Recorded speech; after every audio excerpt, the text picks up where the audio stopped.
Ok, hello anh em, chào mừng anh em trở lại với kênh của mình. Thì đúng như lời hứa vậy, tập cuối của Lord of Fallen tôi đã hứa với anh em là sẽ chơi, tôi đã nói là sẽ chơi Island nước 2 của anh Lân đúng không? Thì lần này đúng vậy, tôi sẽ chơi Island nước 2. Và lúc này thì cũng rất cảm ơn Red Team với cái bản Việt hóa ủng hộ cho những anh em nào kiểu hơi khó khăn về kiểu một tiếng Anh ấy. Bởi game này nó cũng là thuộc dạng kiểu nó không còn như phần 1 nữa. Thay vì phần 1 chỉ thuần hành động bắn súng, sinh tồn các thứ thì phần này nó sẽ có thêm cả yếu tố phá án, giải đố các thứ nữa, nên là tôi nghĩ là anh em nên kiểu tiếng Anh chưa được không phải kiểu dạng kiểu bạn 11 IELTS thì nên chơi Việt hóa để hiểu hết cốt truyện cũng như là cách để chơi cho dễ nhất. Thì rất là cảm ơn Red Team với quả file Việt hóa này. Rất mong sắp tới Red Team sẽ có thêm những cái bản dự án mới, như còn sắp tới có Avatar, The Frontier, Pandora này chẳng hạn. Đấy. Ôi, con này thì tôi test xong thì thấy game nặng vãi đái luôn, đúng thật, còn rất là nặng. Ok vào luôn nhá. Có Việt hóa là chơi dễ hơn hẳn anh em. Bình thường đấy, khó lắm đâu chơi đâu. Tôi test rồi, tôi test thử rồi, chơi khó lúc giờ chảy 567 luôn.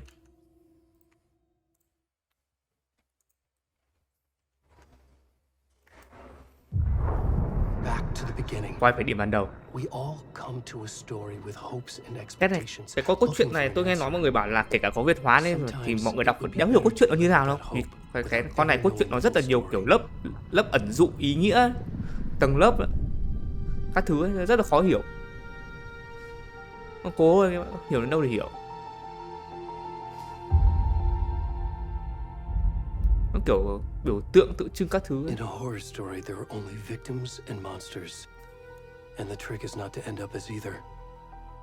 Thì con hai thì cũng là kiểu câu chuyện diễn ra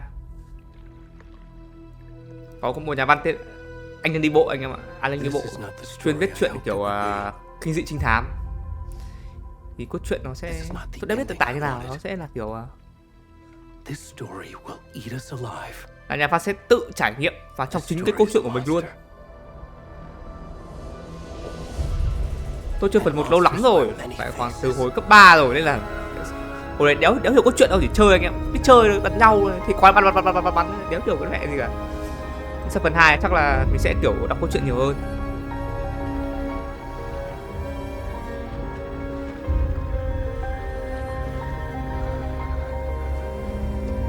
Ui dồi, đi mẹ nữa rồi, cửa chuông. Không đi mẹ đi mẹ. Quý biểu à? Mẹ cửa chuông nó còn béo đúng là quý biểu chúa mẹ rồi. Đi tìm em loli hiểu không? Ta cần một em loli.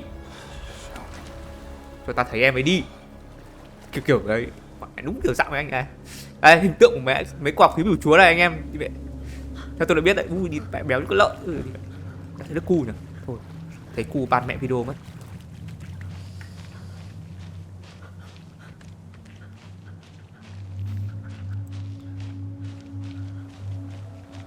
Ngươi thể nhìn xung quanh, cách lắc chuột ta biết rồi, khổ.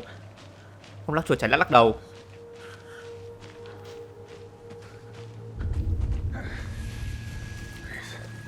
Cảm ơn, đừng.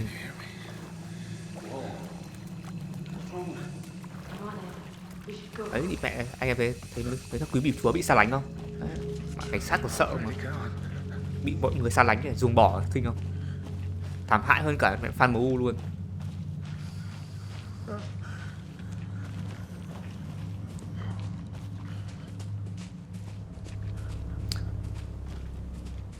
Con này nó cũng là kiểu kinh dị sinh tồn đấy, nhưng là sẽ là kiểu kinh dị tâm lý chứ không, nó cũng có jump scare nhưng mà sẽ thiên về tâm lý nhiều hơn như ở Silent Hill ấy.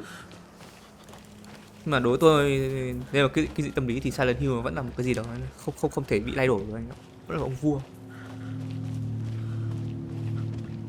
Trước tôi chờ mãi cái dự án Project PT của Hideo Kojima, Konami, cái Silent Hill mới nhưng mà không bị hủy bỏ, tiếc ơi là tiếc. Ui mẹ cái gì đấy? Mẹ sợ thật sự, nhà đéo có ai rồi còn có thể chơi quả này nữa.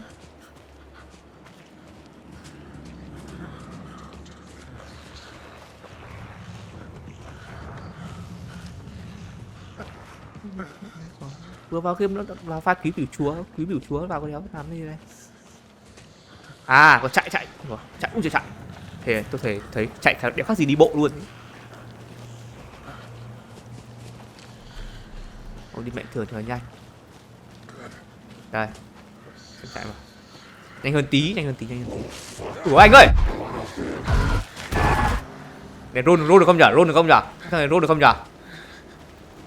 Người ta vừa phá đảo lock một lần nhá, đặt nhá. Tao roll được đấy. Tao né ngay đấy.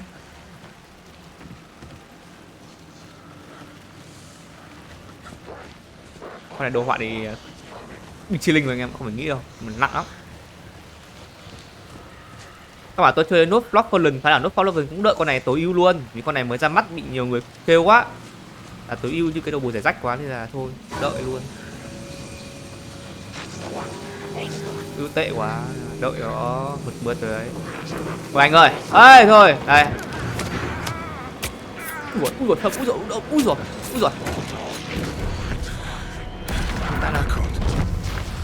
Giáo phái ngôn từ. À đây là một giáo phái à? Những của ma ấy. Làm gì đấy? Nó hiền tế à? Như kiểu người Maya cổ đại anh em ạ. Trói lên kiểu cái bậc lên cái bệ rồi hiền tế kìa, móc tim là hiền tế đúng không? À giáo phái thân cây.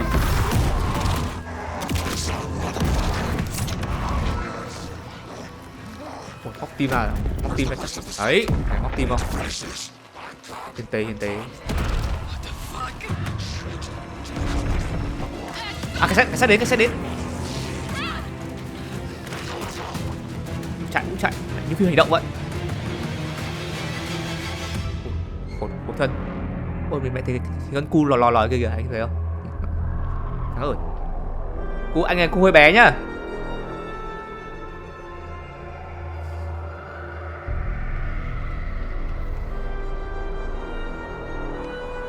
À bắt đầu vào game anh em ơi, tôi nghĩ lúc này vào game này.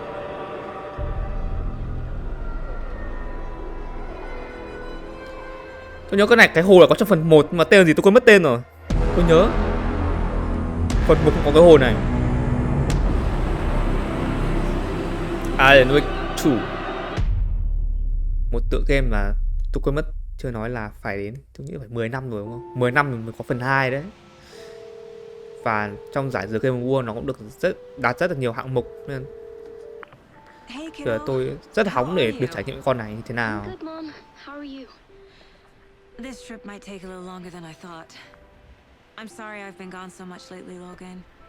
Tôi nghĩ trong cái The Game Award nó chỉ thua mỗi The Baldur's Gate thôi, tôi nghĩ thế.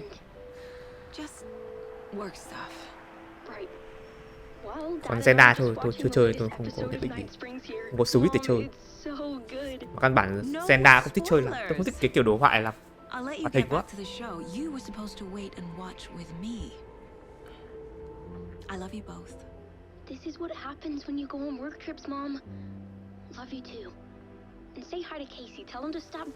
Phần này thì cái gameplay nó sẽ thay đổi khá nhiều anh em ạ, nó còn hành động bắn súng nữa, đi cảnh nữa, mà sẽ có kiểu là hoán đổi giữa hai nhân vật là cái bà cảnh sát này và với cả Alan Wake, nhà văn Alan Wake. À Alan. Và anh Tân nữa đấy, hai người nó kết hợp với cả yếu tố giải đố phá án nữa.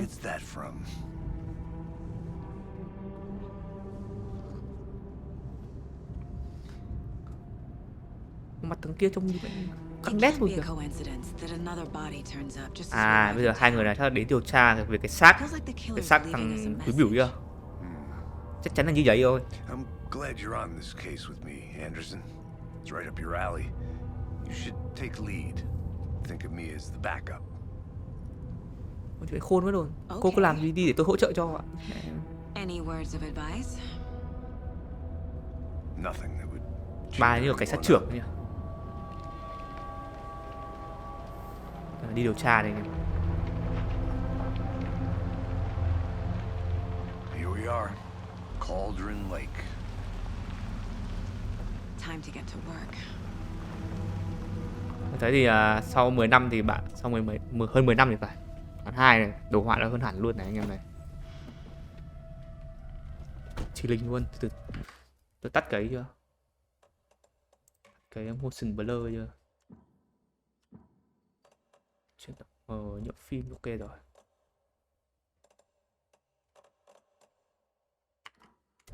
A deputy was supposed to be here to show us to the crime scene. There's the FBI. car, so where's Mượt the phết anh ạ, deputy? đồ kiểu mượt ấy, smooth phết. By a bear. I'll check out that map. Rồi, trở lại một invitation. Mình làm gì? À, tìm các sĩ quan cảnh sát khác. Rồi, hồ vạc. Bắn đồ lên này.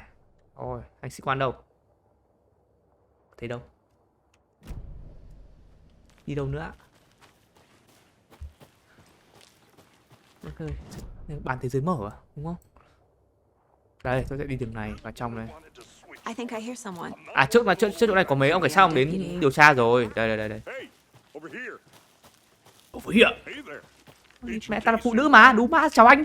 Sheriff Baker said you'd be coming by to take over the case. Ôi, ông là Việt hóa, ông Red Team Việt hóa ấy rồi. À đâu. Chào ông này sao? À, mình nói chèn vào này. Saga Anderson. I'll be leading this case. Đấy, tao mà chỉ đạo nhá, chuyện với tao đây. Chuyện thằng em gì?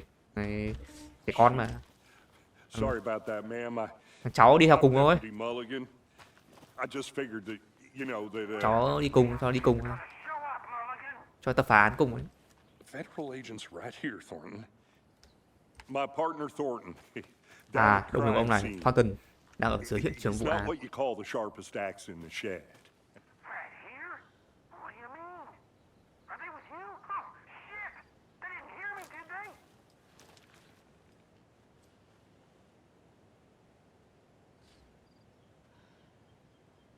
Có thông What tin can nữa. you tell us about the crime scene? Trước về thông tin vụ án. I was getting to Đúng rồi, đang điều tra đúng quả tim anh em ạ. Về thằng bính biểu chúa bị nó hiến tế. Well, we reckon there are some organs that are currently outside the victim's person when they should be, well, you know, inside. Were there any witnesses? Yeah, a couple out-of-towners. I wonder what they were doing sneaking around the woods at night. Mention the city folk. It's pretty suspicious. Not that we have anything against À, city có cặp folk, đôi I thought. yêu nhau vào đây. But don't worry. Đấy không anh hiểu Sheriff không? Baker Vào took đây the back down a là while tí ago. nhìn thấy I want to see the body. thì cái xác. How do we get there? Oh, sure, that's real simple. Just through the hole in the fence, down the hill towards the Đang lake, bự lửa around màu. the old convenience store. You can't miss it. Everything's been closed since the area was fenced off. The store, the campground. À, Khôi đóng all of cửa, it. cấm vào luôn. Tell them I'm here, waiting. I'll show them around. They got it, Thornton. Cho vào đi, nó nhiều quá, cho vào đi. Rồi, gặp sĩ quan Thornton ra rồi. Before we Bạch get to the hóa. crime scene, there's time to review the facts of the case so far. Make sure I'm seeing the clues clearly. Đây anh em này, mình sẽ đến bảng điều tra và yếu tố phá án của game này anh em này. The Mind Nhắm mắt cái Place. đến không ký ức luôn. My version of the Mind Palace technique.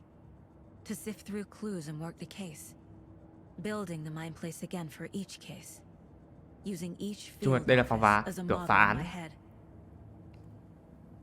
The Đâu? facts are on the board. Bảng điều tra đâu? Everything we Ah. know about the previous murders. Đây, những người đã Worth chết taking này. another look. À, bảng điều tra là một phương pháp kiểu tinh thần đấy, sức mạnh tinh thần cho phép Saga phân tích manh mối và tiến hành các cuộc điều tra. Sử dụng W di chuyển à? Rồi sao nữa? To thu nhỏ.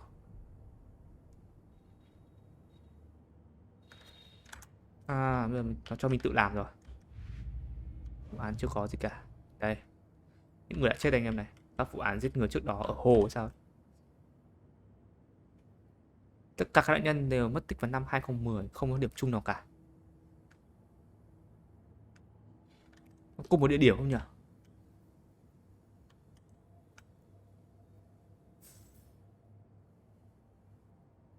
Nó nói tim ra hay sao ấy? Tất cả các thi thể đều bị trương phình, vết thương sâu ở lồng ngực, tim bị lấy ra, tất cả đều bị lấy ra.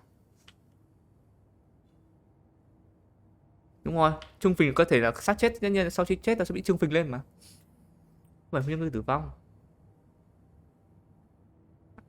Trương phình là do mình tiếp xúc với nước sau khi chết ấy, bị trương lên, cơ thể trương lên.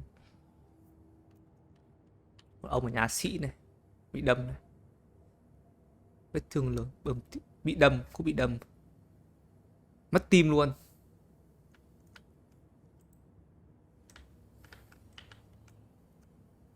Các nạn nhân thì không có lợi điểm chung gì cả. Có 2 người này là bị đâm ở tim này.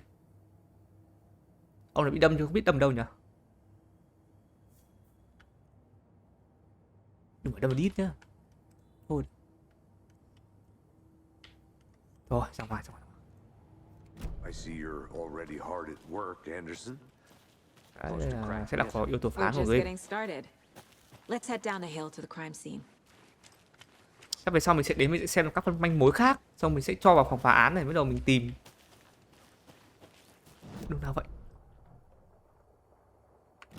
Cabin cho thuê này. I'm gonna go check something out. Be right back. Got it. À, không rồi, chỗ này cho mình đi rồi. Cần chìa khóa. Hey, Casey. Hey, Casey. You putting me in charge. Why now? Look, Anderson, you're a Từ từ, trên này có gì không? better detective than I am. You've cracked cases that had the rest of us baffled. I don't want to slow you À, bà này có vẻ là có điều tra viên rất là giỏi này, đã phá rất là nhiều vụ án. You know what happens to cops who Cao say thủ đấy, this is their top last saver đấy. case. Real funny, Anderson. Tôi nghĩ là phải đi mò xung quanh xem có những cái kiểu những vật chứng gì không ấy, mang về phòng điều tra, thu thập về, tìm ra thằng kẻ giết người. Stairs are out. You okay to jump down?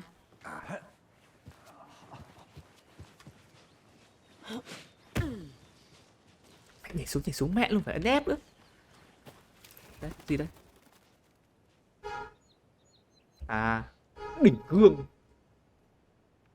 Núi hùng vĩ phía xa kia chính là đỉnh gương, biểu tượng nổi bật nhìn xuống hồ vàng. Khi đứng đúng góc, vẻ đẹp của nó sẽ được phản ánh. Giới thiệu cái hồ, giới thiệu cái núi. Cà phê núi tuyết mẹ luôn.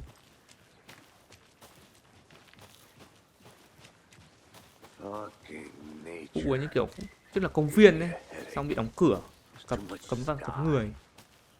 Đi đâu? Nếu tôi đường này ra đâu đây? Đi kia gặp người ấy này. Đây đi đâu? I'll be back in a second. Roger. Ôi, đường khó vậy. Để đi về nhà đúng không?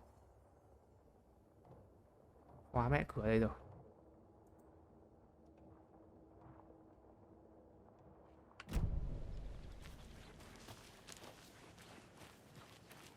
Phải đi vòng về nhà này. Hồ Corsair. This Hồ can't vạc à? be the right way. Ồ, tất nhiên là không phải lối này rồi. À, nó không cho mình đi luôn. Được. Đợi có thời gian. Mình đi được không? Mình cũng đi được. Rồi đi đường chính đi.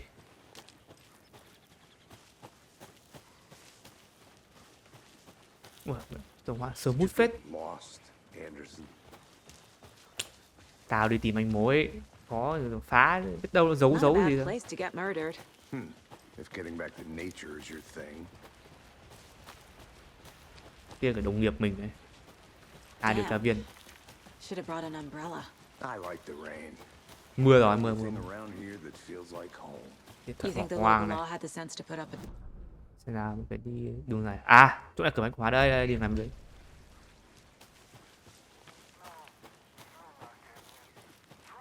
Có cửa bách khóa này. Tôi nghĩ trước là chỗ này công viên thôi. Xong rồi bị đóng cửa. Vì một việc kiểu chắc là giết người trong ngoài nhiều quá hay sao? Phải đóng cửa. Deputy Thornton, I take it.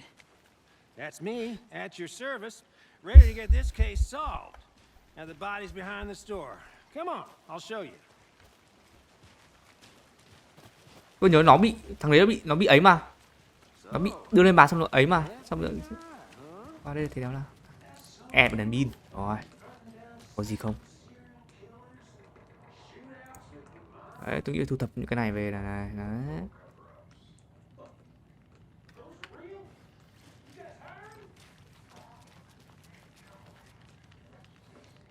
Cửa khóa.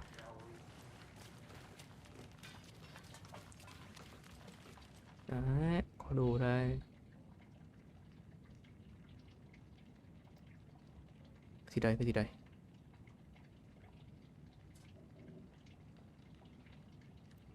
Giờ bọn giáo phái đi đêm đấy, săn lùng, săn người.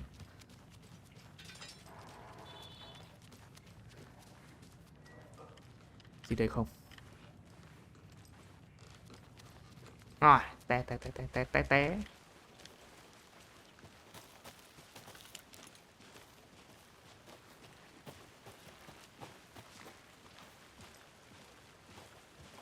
Thằng gan phết nhở, mẹ cảnh sát này đứng trong này, đứng trong cả thảm bách hóa của mình luôn.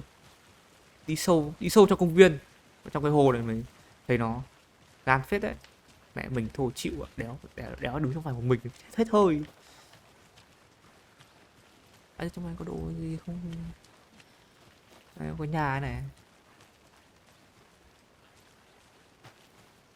Ôi là xem người sát chưa? Đấy, anh Quý Bửu bây giờ đúng rồi. Xem được cả cu lại đúng mà, mày có chế độ streamer cho nó tắt được không ạ?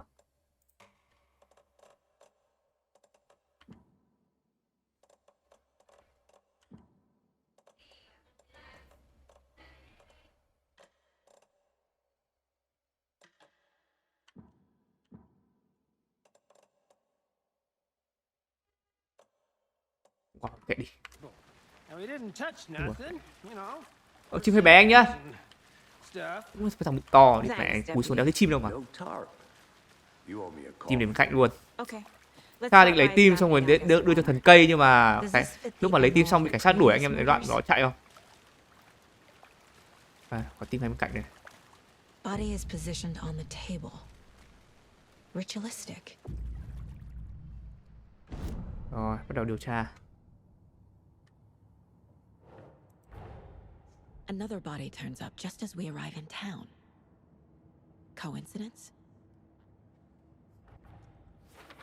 À, bắt đầu vụ án mới này.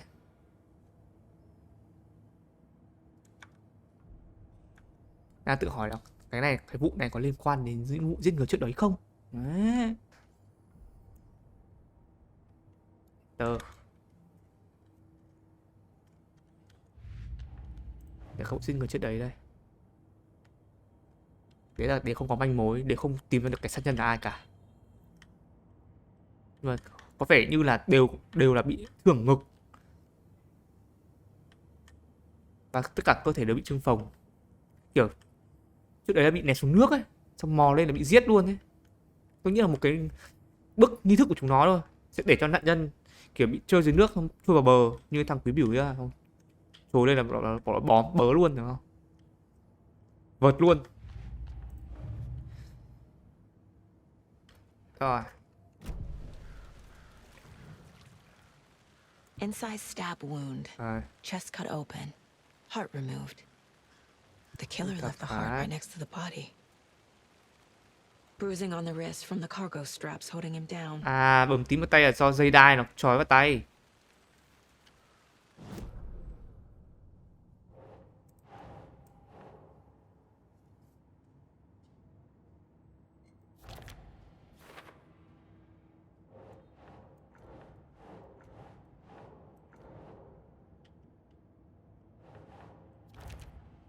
Đấy, vết thương ngực ném vào đây này. Heart removed from chest, strapped by the wrist. Definitely matches the previous murders. Đúng rồi, rất khá trùng hợp, cả cơ thể trương phình nữa. More clues to work with. This makes 4 murders that we know about. Vậy là 4 vụ này liên quan đến nhau anh em ạ. Chết. Đây rồi, bây giờ đến nạn nhân, các hung thủ. Vụ chết này khớp với các vụ án trước đấy, nhưng nó đã bị gián đoạn. Lần này có thể tìm thấy một số manh mối mới rồi.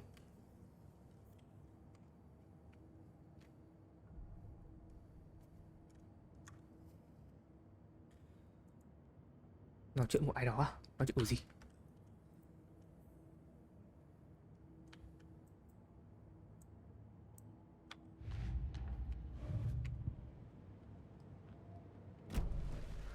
is our victim? Who killed him? Giờ mình sẽ tìm Need to find more hai thứ mình clues. phải tìm: các nạn nhân, đây rồi, và hung thủ. Someone left in a hurry. Trên máy Knocked ảnh the này. tripod over. Was it for a camera? Someone was drinking beer. Bia này. They spent time here, waiting.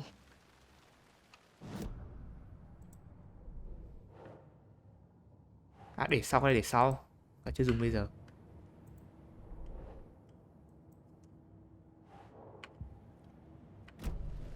Was he killed here or brought here after? For display. Large amount of blood on the table. Nhiều máu trên bàn này. The victim died here. Tất nhiên rồi, nạn nhân tử vong đây đây mà.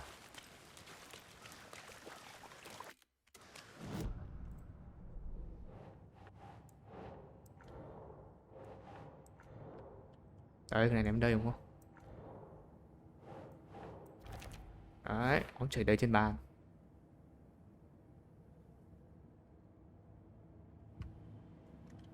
Bây giờ cảnh sát đang hỏi là bây giờ bọn nó là cố tình hay là nó làm kiểu bất cẩn. Multiple people were here. Multiple Rất nhiều killers. người, nhiều hung thủ. Tiếp tục vào tiếp à? Nhiều dấu giày nhá. Boot prints indicating multiple killers. Quite the party. Đây cả một hội nhóm anh ạ, cho thấy rằng đây là cả một hội nhóm.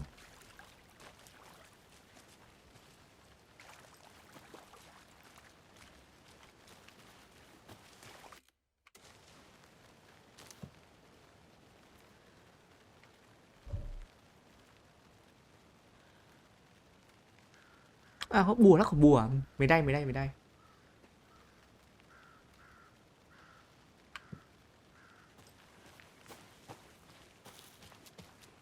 Đi vào đây thám thính này. Đấy. Wonder what's inside. I should take a look around for a way to open this thing. À, tìm cách mở hòm nhá. Bối rối sao? Hãy làm theo hướng dẫn. Rửa tay, lấy con cá khỏi tủ lạnh, ngủ giấc. A creepy twig Tác sculpture? phẩm nghi lễ, một cái biểu I tượng. think I saw something. Cái hội gì đấy, It'll only hội take a kim minute. này. I'll wait here. Rồi, bắt đầu chiều vào. Thôi thế. Gì đây? Biểu tượng tam giác này. Hey there, Mr. Deer. You Rồi, remind me of a gậy dream I had. gậy không?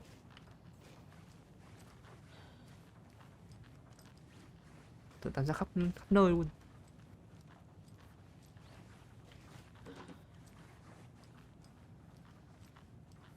Ui, cái này cái biểu tượng không? Nó dán khắp nhà này.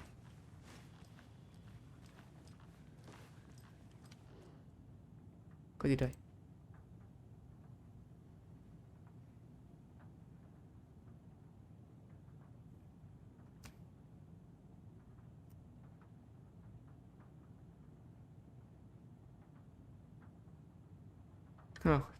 Có người cho rằng cái hồ này là một nơi ẩn náu anh ạ. Bên dưới bên mặt hồ này là một cái cỗ máy rất sang.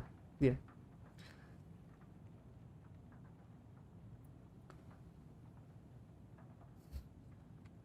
Nhiều lắm.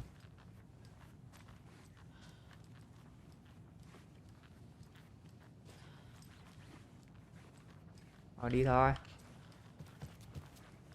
Nhà không có gì rồi.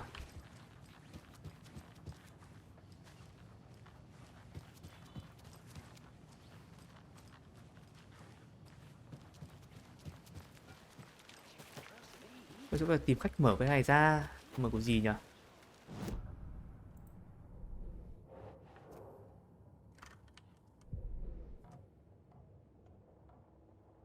À, trò chuyện được, từ từ. Anh cho chị trái cho em về trò chuyện với ạ. Đây.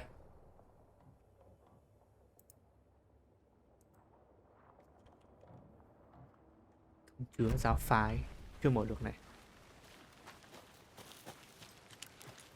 Tắt đèn đi, tôi biết quá.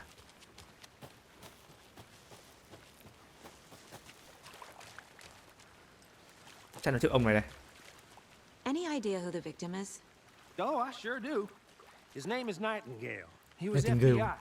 He came to town Là about cũng FBI luôn. 15 years ago. I haven't heard a word about him since.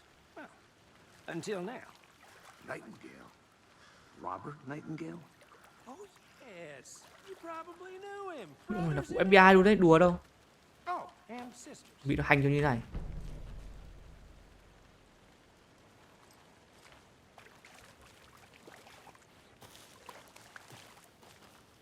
Nào, đặt xem nào. Đây, nạn nhân đây. Được nhìn thấy lần cuối ở Rifle 13 năm trước. Vậy là 13, ông đã mất tích khoảng 13 năm rồi. Và bắt đầu sẽ xuất hiện ở đây.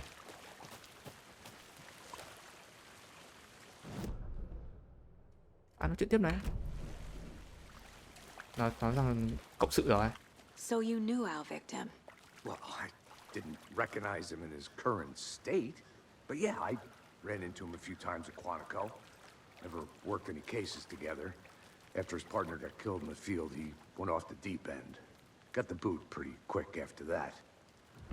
À, ông này bị đá ở cục sau khi đồng đội chết.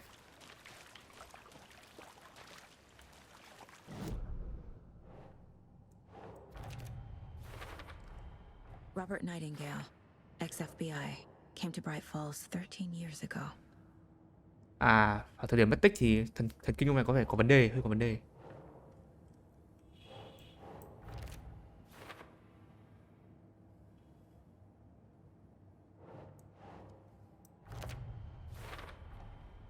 They planned for the murder to happen here, passing the time with equipment ready. Bọn này là chắc chắn là chuẩn bị trước anh em, có máy ảnh này, có cả bia các But thứ why cho nạn nhân đến. Nightingale? Nhưng tại sao lại là He's ông been này? missing for 13 years. Mất tích khoảng 13 năm trước rồi đấy. Why here? Why Bây giờ now? bị giết ở cái hồ này. Nạn nhân đến từ đâu? Profiling. Get into the subject's head. See what they saw. Feel what they felt. Cứ như vậy, rõ thứ 6 à? Use whatever I know about them to Ở đâu guide à? my intuition to a revelation. Piece it together. Suy đoán nào. Tích. Bị giết thằng, Nightingale was chosen as the victim. tôi nghĩ tôi chọn bị giết thằng nghi thức ấy. It goes click. Lights are off. But somebody's home. Somebody's home. This Well, wasn't đây. some random act of violence. This was a ritual. And Nightingale a component. They didn't see him as a person. More like a container. Nhưng mà đằng for sau nó something. cứ sáng sáng của đéo gì. Hướng game à? Agent Nightingale has been MIA for 13 Đây, mất tích suốt years. 13 năm qua. How did he end up Xong here? nhận chết đây, 13 năm sau chết đây, đéo hiểu. Up from the lake that's not a Từ lake. cái hồ mà nó đéo phải cái hồ. It's dark. Là sao? He was there too. Sao ạ? You are not allowed in the lake until he says otherwise. Vậy ở dưới cái hồ là có cái gì vậy anh em ạ? Robert Nightingale came from the lake before his murder. Ông này có thể đi từ dưới hồ đúng không? Chui từ dưới hồ lên. Đúng rồi. Bắt đầu ông ấy chui từ dưới hồ lên. Ông đi lên bọn nó chơi sẵn rồi, bọn nó chỉ phải đến và giết thôi, ông ấy đến tận nơi mà giết thôi.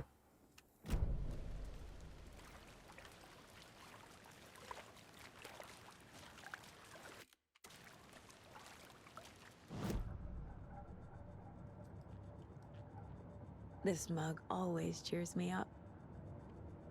Có phải người mạnh nhất con gái à?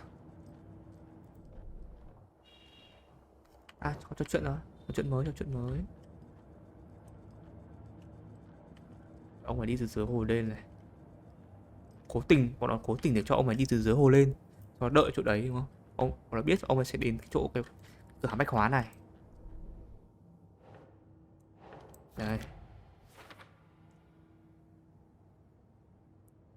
Nhưng mà cái câu hỏi là tại sao lại đúng bây giờ, lại sao phải đúng 13 năm chứ? Vậy ông ta đã ở đâu trong cái khoảng thời gian là 13 năm đấy? Đấy, câu hỏi ở đây. Giờ kiểm tra bờ hồ à? The lake is connected to Nightingale somehow. Casey, let's take a look down by the lake. Nào, Lead the way. đi xuống hồ đi. Sounds good. Dạ, đi, đúng rồi. Wait, Đi, right. có biết đường đâu, mới chơi được mấy phút đây. Well, I'll just, Mới chơi có nửa tiếng sao biết đường được. Dẫn đường đây. This one of your hunches, Anderson? Did something happen at the lake? I think Nightingale came up from that direction. From the lake. Probably looking for Cứ shelter. nhớ mất tích 13 năm qua nó biết ở đâu. They were waiting for Thế him. tôi suy đoán nhá, là ông này bị bắt cóc, xong rồi 13 năm qua là ở dưới đáy hồ, ở trong một cơ sở dưới đáy hồ đúng không? Xong 13 năm sau là bọn nó thả ra, nó cho bơi lên bờ, xong bọn nó đợi ở dưới, The killers knew he was đợi here. trên này nó Ambushed him. xử tử, Dragged nó him to the campgrounds. kiểu hiến strapped tế, him to the table, dạng vậy. Cut his heart out. Tại sao là con số 13? By those witnesses, the Con Bookers. 13 theo nghi thức là sẽ là một con số xui xẻo The đấy job nhá. is unfinished. That seems pretty complicated to me. Đấy. What was this guy Cái gì đấy? doing skinny dipping at this time of year? Haven't figured that part out yet. There's a piece of paper on the ground. I didn't know tree. Tracks. Thu thập dấu chân này. Barefoot. Nightingales? They come out from under the boulder. It makes no sense.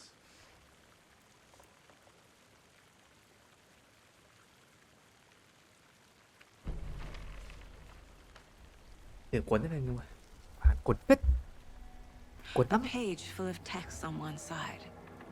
Not a printout. Written with a typewriter. Viết bằng máy đánh chữ kiểu cũ. Lines scratched out and edits added with a pen. Like a Bản manuscript. thảo như bản thảo của Alan thì phải, Alan Wake thì phải, của anh Lân rồi. Killer left a message. Bản thảo viết tiểu thuyết của anh Lân, chắc chắn luôn. It's for us.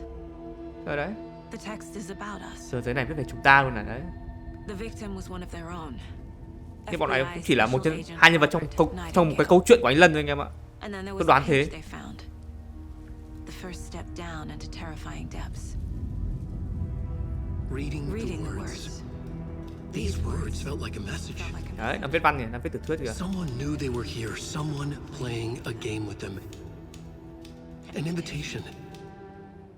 How could they not accept? Even if they knew it would end up Này mấy ông The Red Team làm dịch trong cả chỉnh luôn cả chữ trong cái tờ này hay nhỉ. Cái gì bị chi linh phết nhỉ. Someone's been watching us. Playing a sick game with us. You were right. Đấy, con này cảm tưởng như có ai đó This is right theo up dõi my chúng ta. alley. Nightingale came this way. Từ từ vào Either điều he tra dropped this cái. page, or the killers left it for us. À, ông ấy đi qua một tảng đá kìa. Đúng rồi, chỗ này tôi nhớ là trong đoạn đầu game là ông ấy đi qua được mà. Đoạn này nó rỗng mà. I think he came from the lake. But his tracks make no sense.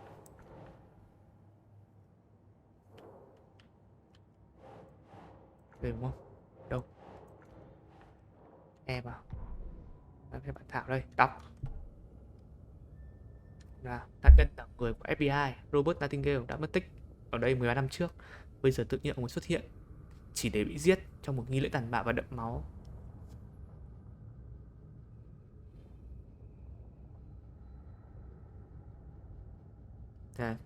Một kẻ nào đó đã biết hai cái người cảnh sát ở đây, biết cả họ đang làm gì. Kẻ nào đó chơi đùa với họ, dắt mũi họ.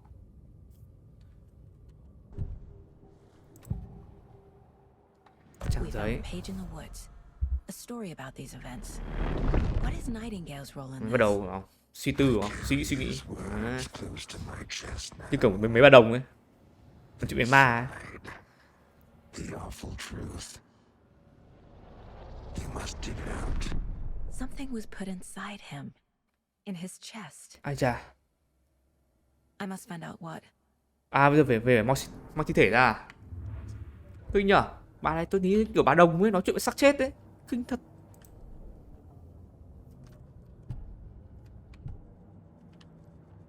Chi linh thế nhở. Đây. Nếu đây. Bây giờ mình phải quay lại khám nghiệm thi thể, đúng không? Chuẩn rồi.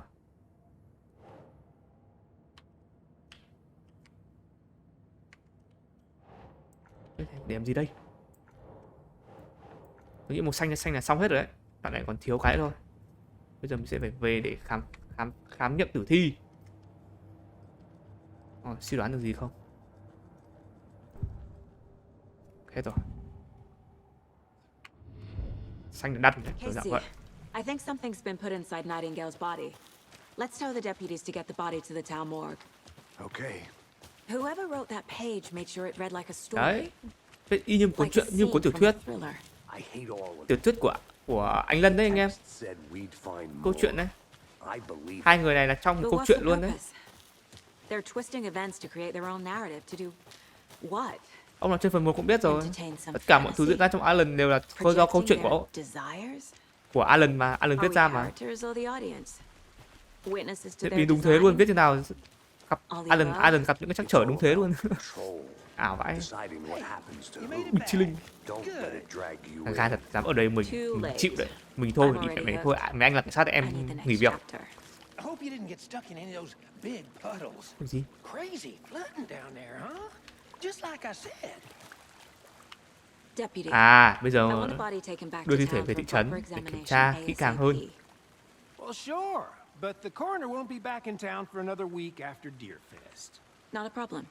I'll do it myself. Oh, and Sheriff Breaker called to say he's got the bookers at the Oh Dear Diner in town. Oh, and I've got a key to the gate. It's a shortcut back to the parking lot just up the hill.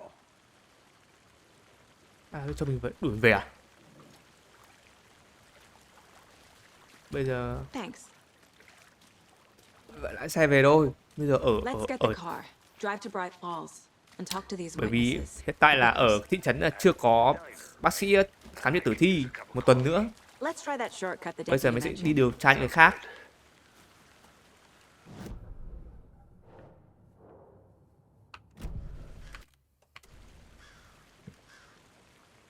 Bây giờ sẽ lái xe về Brightfall này.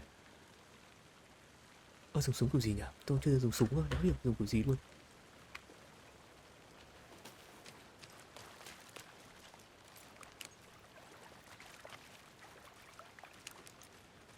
Thôi về thôi.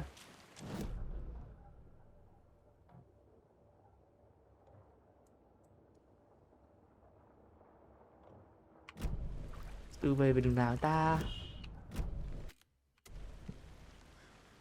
Lái xe về Brightfall, à đi về rồi.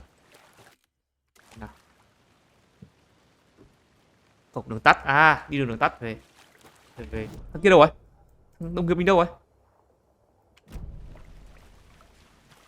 À, đây, đường ngay đây này. Anh giải đây vui vẻ nhá. Gàn phết, ông phải gàn phết đấy.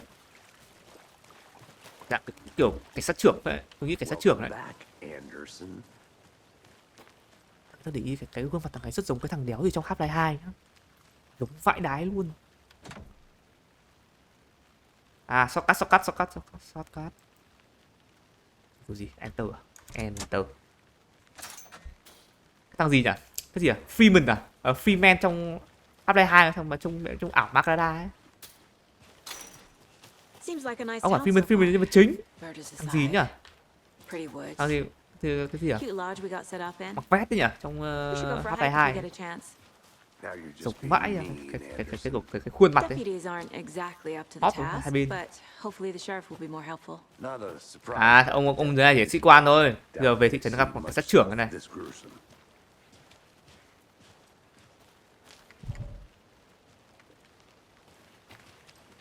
Mình không thể đưa xác thằng kia về được bởi vì một tuần sau mới có bác sĩ khám nghiệm tử thi. Cái gì đây? Tôi đọc mọi người có gì không? I'm gonna go check something out. Be right back. Đấy. Có đồ, có bàn thảo. Is that a kid's lunchbox? An Alex Casey movie Bàn thảo lunchbox. cái này. Casey hates the endless jokes about coincidentally having the same name as a fake detective. À, nó có vũ khí à? He hates those cheesy crime books. But he À, really hates the cái này movies. giống kiểu trong lát ớt đấy anh em. Lấy mấy cái kiểu sách hướng dẫn ấy. Giúp mình nâng cấp. Tăng kích cỡ bằng đại lên 100%. Nhanh chóng bắn 2 phát đầu để làm trong thời gian dài. Tăng kích cỡ đại. 2 mảnh thì bắt đầu cái 2 mảnh giấy nó cần 12 mảnh thôi anh em ạ. Còn ôi. 2 mảnh thì em chịu nhá, chị nhá. Thì mới đây không?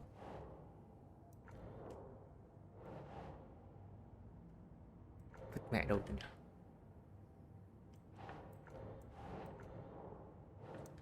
Này xong hết rồi. Còn cái này rồi. Đấy. Found all I can here. Time to properly examine the body. See À what bây I giờ find về check thi inside. thể được. Đúng không?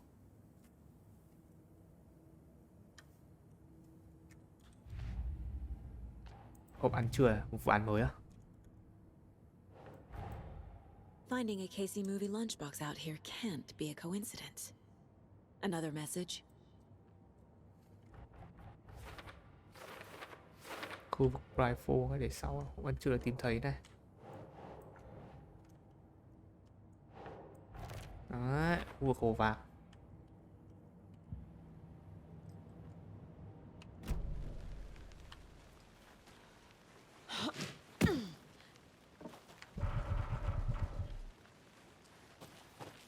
Bây giờ mình quay về đúng không?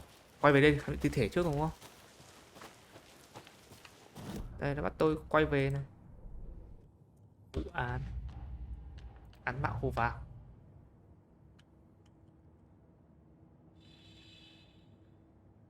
À phải đưa thi thể về thị trấn nữa. Mà không đưa được.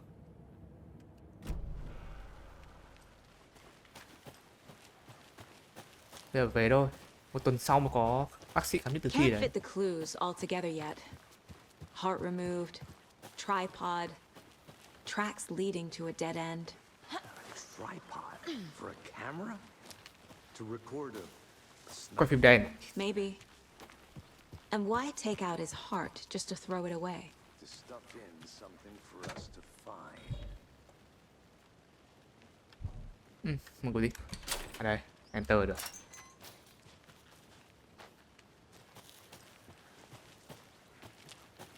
Đây có đồ, đồ. Cái gì đây? Cái gì đây? I'll be back in a second. Roger. À, cái tư liệu rồi. Nhật ký dùng tư liệu về kiểu các loại động vật hoang dã quý hiếm.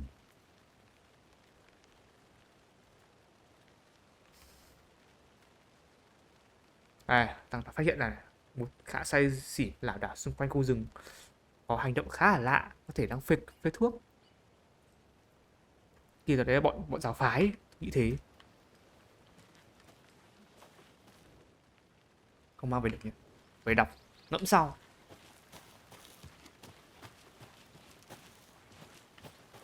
Hai đường đi đâu kìa? Từ đi thẳng đây là về luôn này.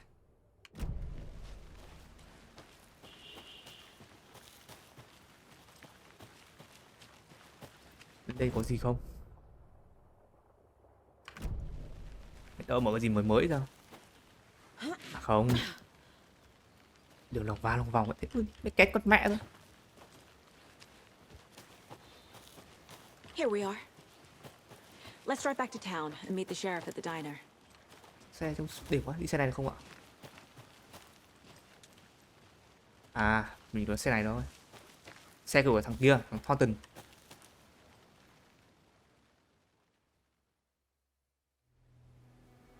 I can't get that manuscript page out of my head. Con này không thôi kiểu đi xe như ở GTA nhỉ? À, tự về nhà luôn. I've never seen killers reach out so directly before. Damn impressive work so far. With your technique, these hunches were moving fast. I wasn't sure about taking a case so far from home, but I'm thrilled to be here for this mystery. Này, giờ mình sẽ về thị trấn đây, nói chuyện cảnh sát trưởng rồi phải. Need to swing by the lodge to get anything from the field office? No, I'm all set. I'll park there anyway. I want to walk to the diner, get a feel for the town.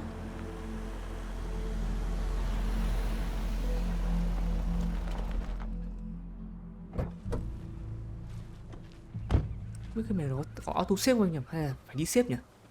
Có đoạn save game nhỉ? Kiểu Resident Evil ấy. Sẽ có đoạn save game ấy.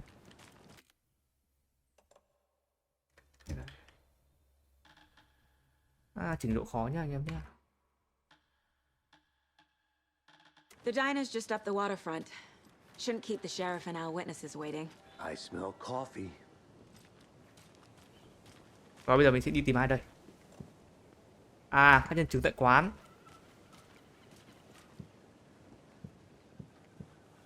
Chứ cầm súng nhở? Mẹ đi dí người dân phát. Thì bắn nhau phát. Lý đấy.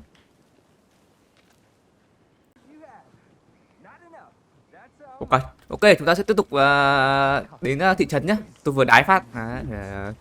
Stop recording phát. Ok, đi đâu nhỉ? Đi đâu? Đi đâu? À, chào hỏi các nhân chứng tại quán ăn. Tôi nhớ là cái thằng cảnh sát ở chỗ cái chứng kiến cái hiện trường vụ án, nó bảo là có một cặp đôi đã thấy kiểu cái nhân chứng ấy đã thấy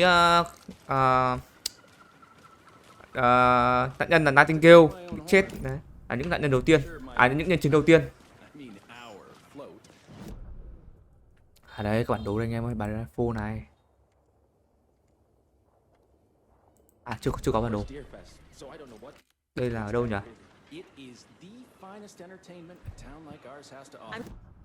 Đây là ở đâu nhỉ? Bản đồ này. Tại mình có mấy bản đồ đây. 1, 2, 3, 5. Nhiều phết đấy.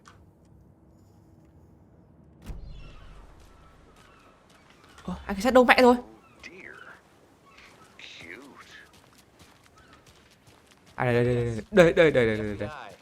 Welcome to Bright Falls. It's nice to have you here. I got you both some coffee. Tôi đoán ông này mới là cảnh sát trưởng này, ông nhìn không? Có cái biểu tượng sheriff này. Ngực trái này.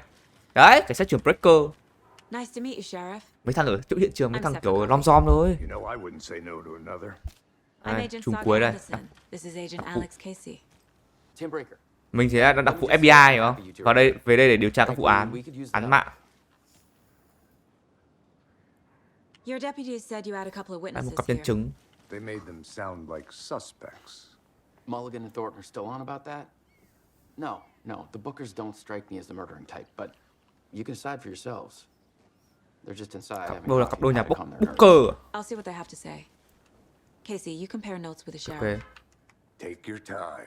Đấy, bây giờ kiểu ở đây xảy ra nhiều vụ án mạng quá ấy, mà cùng một đặc điểm khá giống nhau ấy, nên là FBI đã cử mình và ông này về ấy. Tôi bật cái chế độ mà hiện tinh người nó biết nhớ tên, đầu óc hay quên lắm. Hiện tinh người nó dễ. Sure. But it's slowed down ever since Cauldron Lake was fenced off. Let me guess. Mình và Casey về đây để điều tra. Đâu? Là Booker đâu?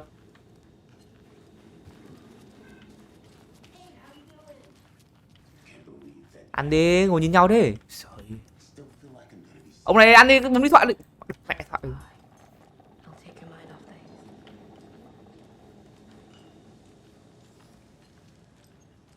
Đây, đang suy anh em ơi.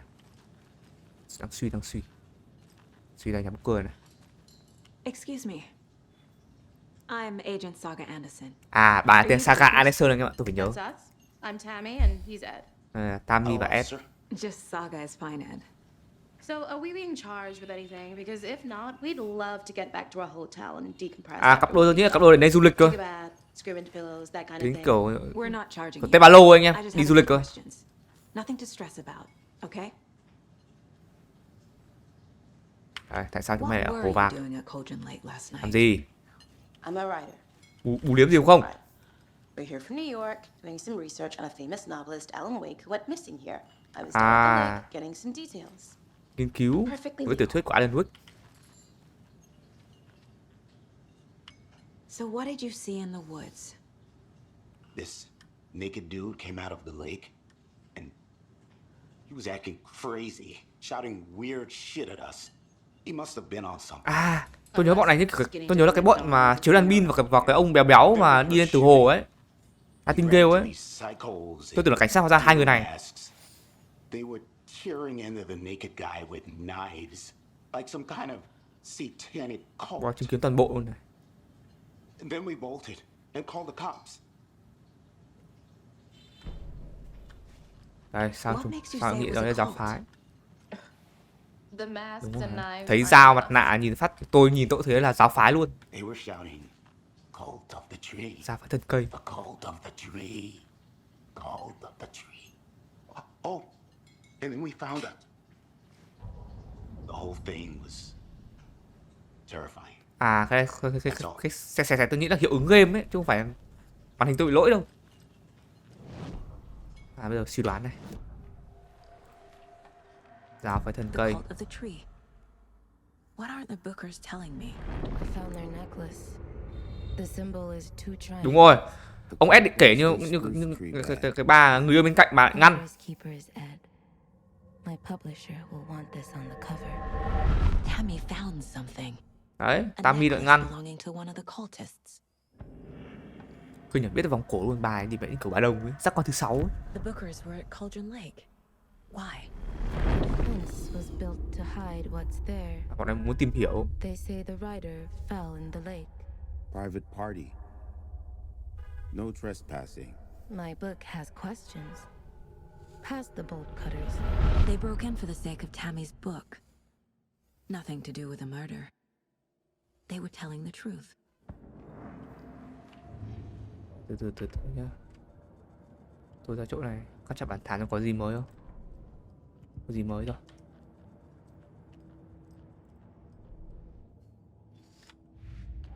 Cậu ăn trưa, Alexasi à?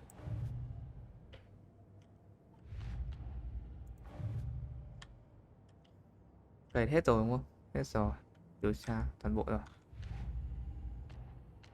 Đây. Đây là nhà poker đã thấy kiểu nhiều thằng tấn công để cùng đem mặt đại hiêu và cùng hô vang khẩu hiệu.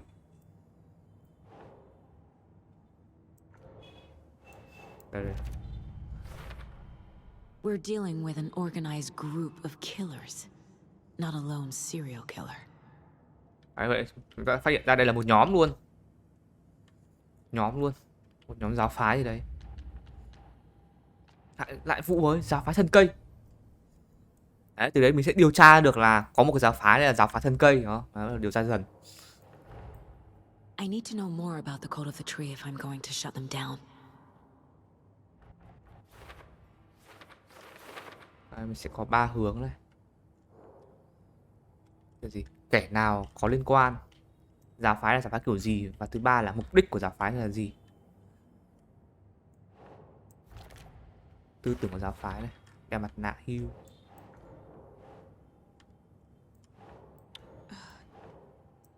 Đây, biểu tượng giáo phái là 2 hình tam giác chồng lên nhau.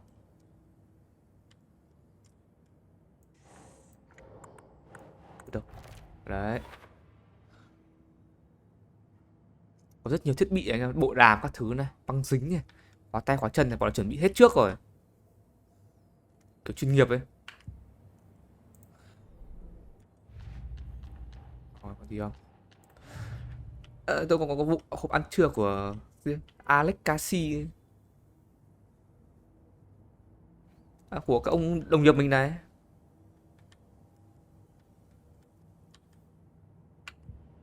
Sao ăn nó vẫn đang tinh. Giờ hỏi nó. So you found something there, right? A necklace these cultists may have dropped. Okay. Wow. How did you put that together? Mẹ tao ra qua thứ 6 đấy, đùa đâu. Kinh nhỉ, bài này kinh vậy. Đoán được bọn này giấu cái gì trong người luôn mà. Chỉ qua một lời nói, chỉ qua một hành động ngăn của Tammy, ngăn ông S nói phát là biết luôn. Dân pro rồi. Thanks. This could prove to be helpful.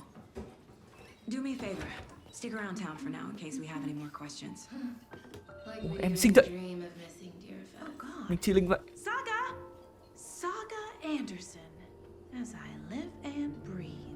Ai đây? Bạn cũ à? I thought we'd never see you back here after that awful thing. Bạn đã có gia đình rồi. À, Saga có gia đình rồi. I'm sorry. Who are you? I don't know what you're talking about. It's me, silly. Rose.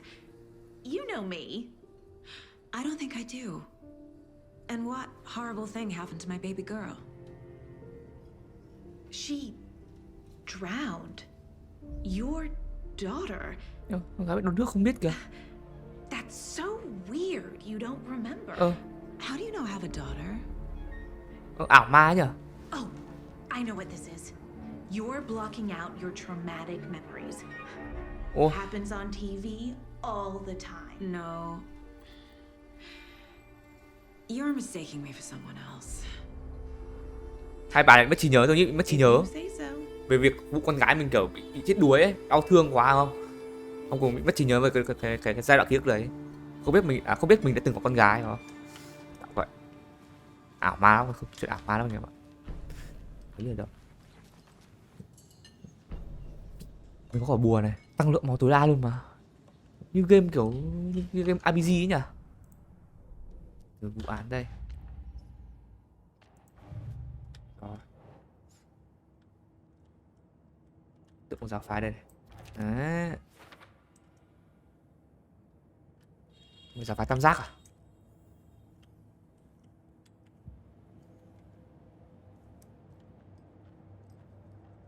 À, nâng cấp vũ khí. Mình có 2 mảnh thôi, bây giờ nâng cấp được phải 12 mảnh như này.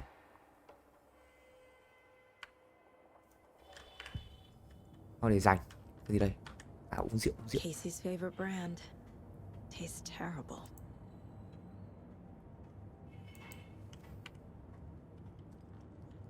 Rồi, còn gì không? Nghe tôi không? Giờ mục tiêu của mình sẽ là về được cảnh sát đúng không? Để khám nghiệm thi thể của Nightingale. Chắc thi thể được mang về đến nơi rồi. Nếu bản đồ Blindfold á, chị chân Blindfold. I need a tool to get this open.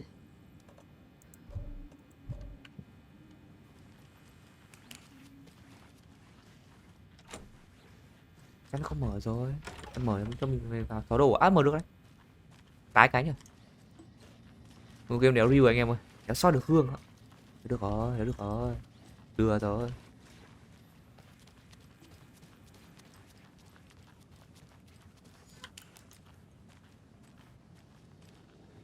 Rồi, cặp đôi này mình đã điều tra xong này. Bảo họ ở lại để có gì cần điều tra tiếp.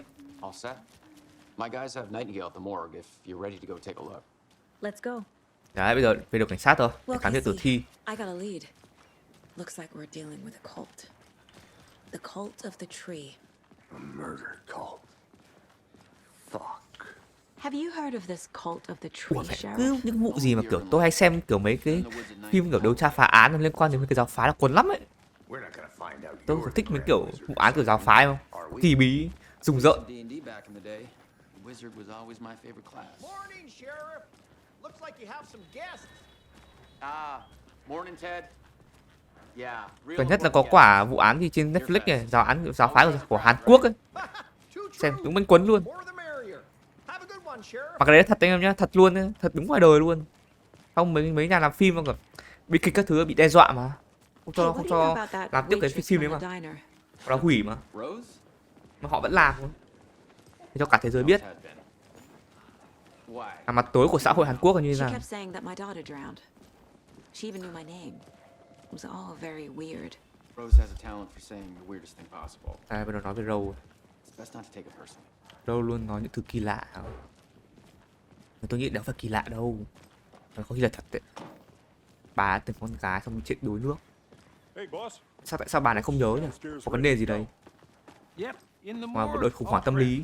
I'd like to take a closer look as soon as possible. Lead the way, Sheriff. I'll be right with you, sir. This is the Bright Falls Sheriff Station. Anything you need, just let us know. We appreciate the support, Sheriff. Đi đâu giờ? Đi lục lọi đâu. Đấy, vào. Cái gì đây? À, mẹ ơi, thằng ăn cắp của giấy vệ sinh ạ. Ăn cắp giấy vệ sinh mà ăn cắp giấy vệ sinh trong đồ cảnh sát luôn. Nhơn. Bướng chưa? Dai lau sạch vào nhá, lau bẩn thế này em chả nhìn thấy em đâu cơ. Lau sạch vào nhá. Lau. I can't force it open. Lau kỹ vào, vào so vẫn mờ tít. À, không mở được rồi, lại không mở được. Đây là đâu đây? À, đây là phòng giam đó.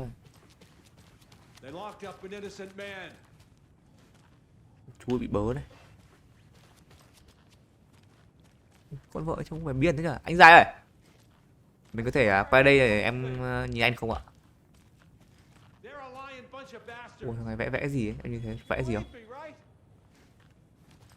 Chạch đấy, quay lại hay quá luôn. Chạch đấy, thầm nhìn mình luôn. Rồi đi đâu?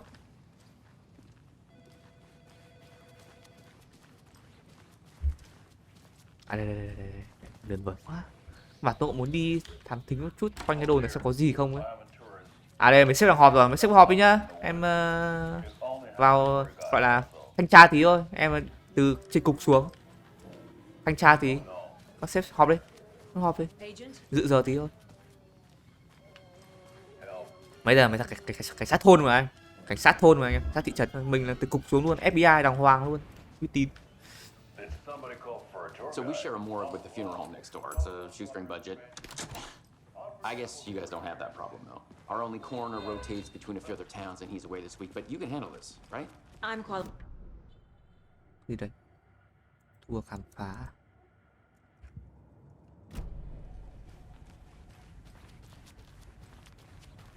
Thế. Something about morgues. They always cheer me. Khóa đây. I can't say I feel the same. Từ từ tôi sáng khám phá hết chỗ này có gì không? Khóa hết rồi. Có bớ được cái gì không? Súng đạn thì bớ cái đi, mỗi khẩu lục đéo được rồi. Cho em xin khẩu sờ găn hợp lý luôn. Cái gì đấy? Cái gì đấy? À pin. À cái này có 6 pin anh em ạ. Anh em nhìn cái góc dưới phía dưới cùng không? Có máu này, có đạn này. Cái giao diện giống rất là giống, khá là giống Resident Evil này. Bên cạnh sẽ là pin này. Mà tôi thấy chiếu đèn từ nãy giờ còn hết tí pin rồi đâu. Hay là chỉ phải chiếu vào quái. Con này có cơ chế chiếu đèn vào quái anh em. Bọn này sợ ánh sáng mà. Bóng đêm sợ ánh sáng mà, chiếu vào quái sẽ lộ hình mà mình có thể bắn vào người nó được. Có thể bắn được. I can't get through this. Nên tôi nghĩ là chiếu vào quái em lúc ấy nó hiện lên thì mình sẽ mất một đoạn pin. Kiểu vậy. Okay. Còn chiếu bình thường thì thoải Let's mái. take a look at our patient. I'll start with the external inspection before performing the internal Chim hơi bé anh examination. nhé. Chim hơi What teo was nhé. the cause of death? Thu thập. They Vết did leave mổ từ something giữa ngực. inside his chest. This looks like text. Chữ viết bên cánh tay A này. tattoo? À bên vai. Nightingale didn't strike me as a tattoo guy. There's Tim này. writing on here. Ủa nó viết lên cả tim luôn mà. Can't make it out. Chi linh thế nhỉ? How'd they manage that? Nó hết rồi đấy. Cứ xem này còn gì không? Ở đây đầu The này. body shows signs of being submerged in water post-mortem. It tất doesn't nhiên. add up. Đúng rồi, chả hợp lý tí nào. Tôi nhớ cái đoạn đầu game là ông này bị giết sau khi lên từ mặt nước mà. Đâu có phải là ấy đâu.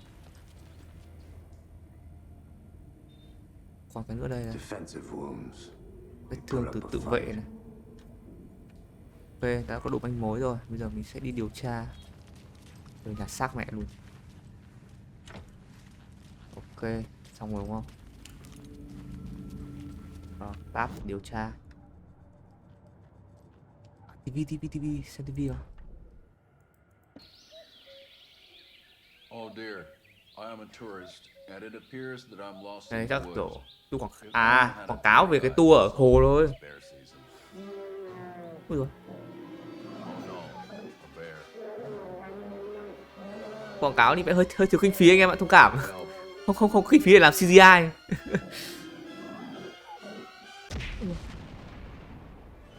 Did somebody call for a tour guide? Oh wow.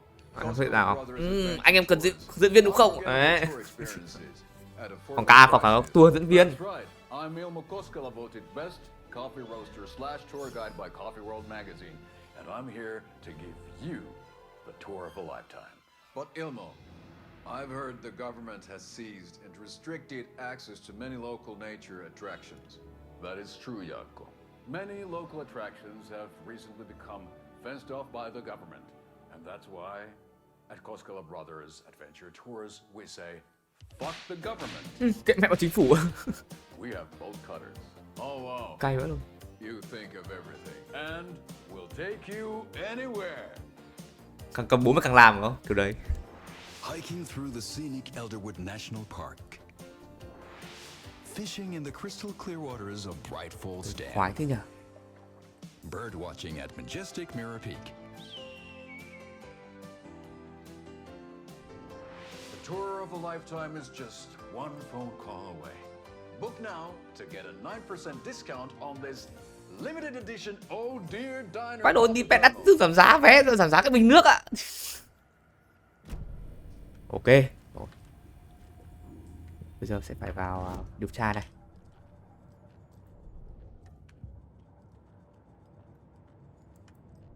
Mẹ giảm giá vé 9%. Tôi tưởng là vé. Đéo phải. Giảm giá được cái fix ạ. Time to see what Nightingale's body can tell us. Rồi bây giờ điều tra về thi thể đây.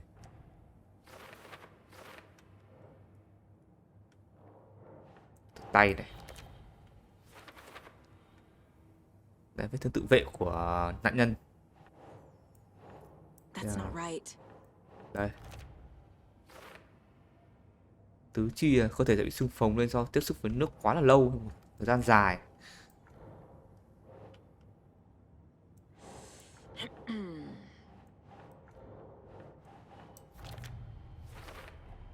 Chest wound is cause of death. Đúng rồi. But the corpse is bloated, waterlogged. Doesn't add up.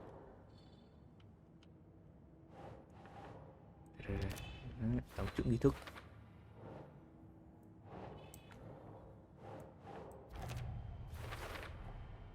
There's definitely something in his chest. Did the killers leave it there? À, bà này bà còn nghi ngờ là bên Sega nghi ngờ là bên trong là còn có, trong ngực cũng này còn bọn nó còn viết cái gì nữa.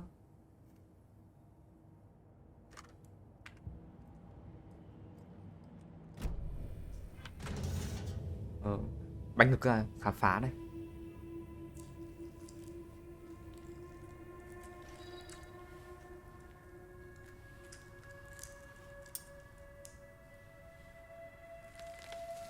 Ui ôi, cả một cái ví anh em ơi. Hết cả một cái ví ở trong. À không, đây bản thảo. Bản thảo của Alan Wake. Nightingale hunted Saga. Didn't see her. The Taken could not see into bright light. Light hurt them, made them vulnerable. Thấy chưa? Anh em thấy không? Nightingale had điểm yếu no của bọn heart, but here he was. Bóng đêm. Killing. Someone's created a fucked up fantasy about us. Hey, hold on. We found these kinds of pages. I didn't think they were relevant to this case. I have them right here. À, ông này còn tìm được mấy bản thảo nữa này. Rất nhiều luôn.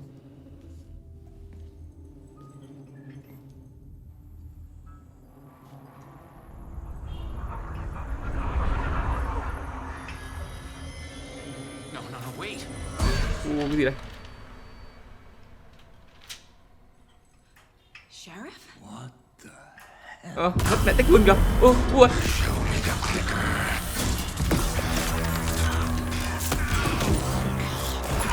Mẹ mất tim với sống. Mẹ bị tiếp hồn à? Ôi giờ con Ring rồi anh em ạ. Ui dồi ôi. Quỷ nhập rồi. Tay eo nhẫn này, cưới chồng rồi này.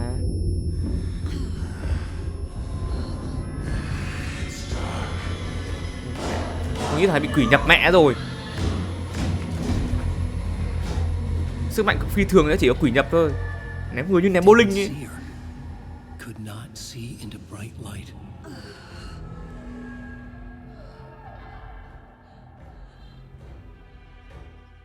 Ôi, súng vứt mẹ. Úi dồi.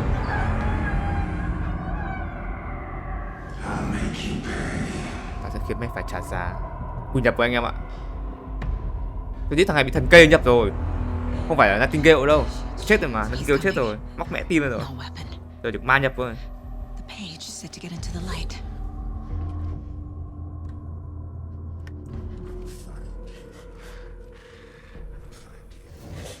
Đấy.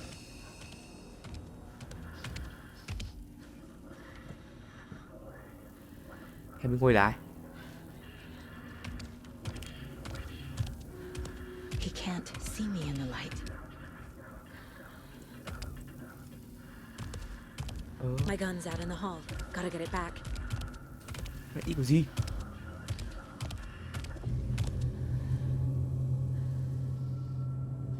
À, chỗ ánh sáng sẽ phục hồi cho tôi một phần máu nếu mà mình rời khỏi hoặc tấn công từ chỗ an toàn khi đang chiến đấu.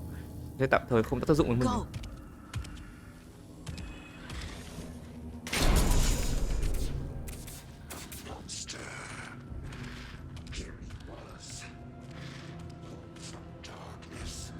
Đấy rồi.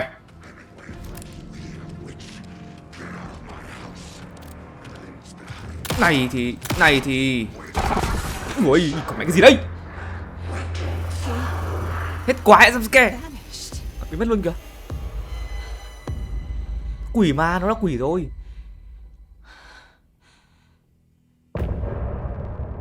À, hết chương anh em ơi, hết chương. Có hết một chương rồi. Nó như cái này, game này như kiểu câu chuyện của Alan Wake viết ra đấy. Mình hết chương đầu tiên rồi.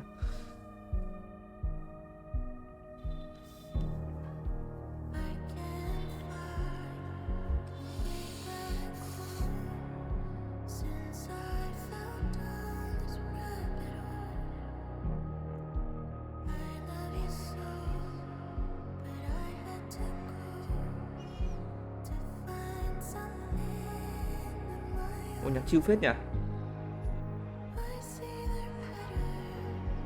Cái chương cái là mẹ nó sẽ cho một bài nhạc là chill.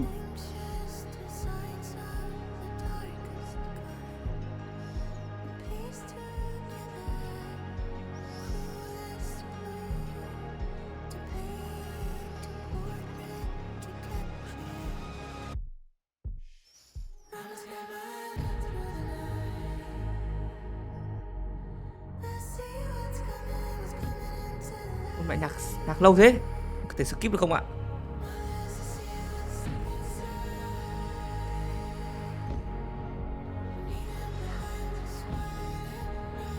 Nhạc tí cho chill đi.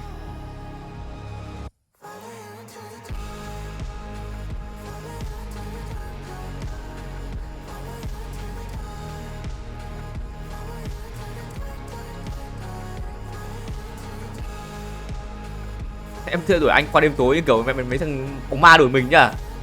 Đuổi bắt được anh hả? Tiếp tục đi anh ơi, thì phải lâu quá rồi.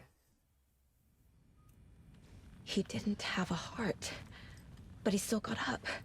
Quỷ The ám page mà. predicted all of it. It helped me fight him. Ồ, tờ giấy báo hiệu cho là điểm yếu của nó là ánh sáng. We need to figure that out if we're gonna do anything about it. Somehow we need to make... Saga was back at Cauldron Lake. Saga had to pursue Nightingale into the overlap. Finding a way in would be difficult. A ritual. Saga would learn how. Stop the monster. Ồ, phải học cách làm nghi lễ để tiêu diệt con quái vật này.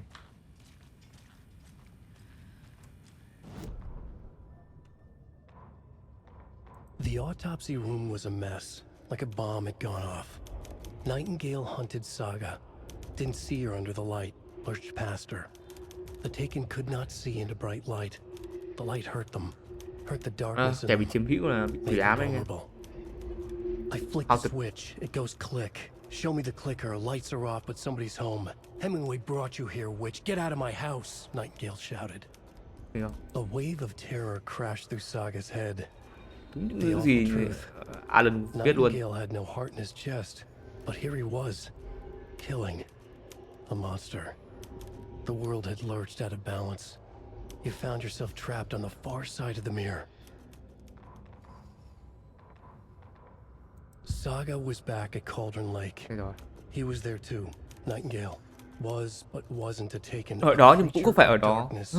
He was beyond her reach. Là sao vậy? Where some other strange reality, the dark place, merged. À, còn tồn tại một cái tồn tại khác nữa, một tăm tối đúng không? The Dark. Thrown over top, drowning. Kiểu hai thế giới song song với nhau. A flood of darkness, soaking into everything, spoiling it, rotting it. The page called this area an overlap. Saga had to pursue Nightingale into the overlap. Finding a way in would be difficult. Required precise steps, a ritual. Mình cần một nghi lễ để bước vào cái thế giới overlap đấy. Stop the monster before he killed again. Her job, he'd be inside, waiting for her.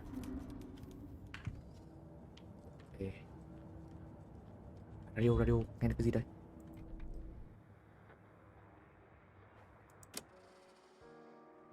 Nhạc thôi anh em ạ. Cho mình cái bài nhạc rồi. Đây là bản đồ rồi. Đây, khu này khu thị trấn Prideful đây. Thị trấn như kiểu bến cảng. Nằm cạnh cái hồ to, hồ vạc à? Vụ án này. Rồi. Tin tức của giáo phái nó là cái gì?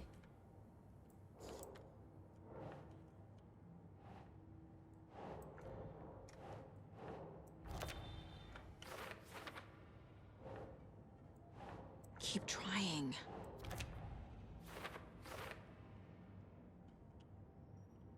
Yêu hết này, đoạn giáo phái đây. Nạn nhân Nightingale trở thành quái vật này. Đây kiểu nghi thức nhập hồn đấy. Viết lên cái chữ lên cái tay này, viết giấu một bản thảo trong ngực này. Viết là chữ lên tim này. Và khiến cho Nightingale bị quỷ nhập.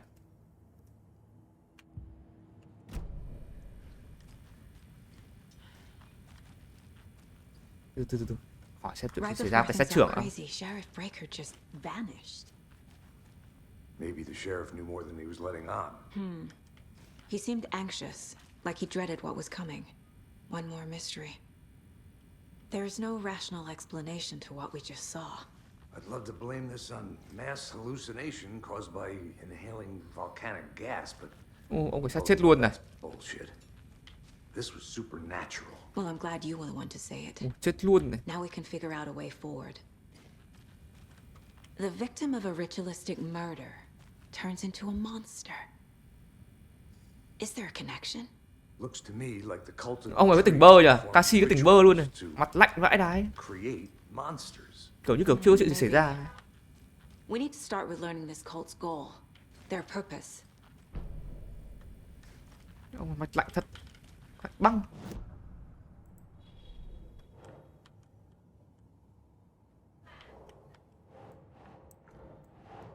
Đâu đây? Ở bên đâu? Đấy.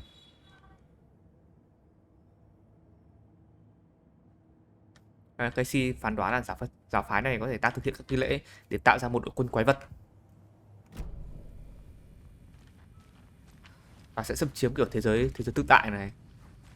Bọn này đang ở trong một thế giới khác song song với mình là thế giới overlap, thế bóng tối.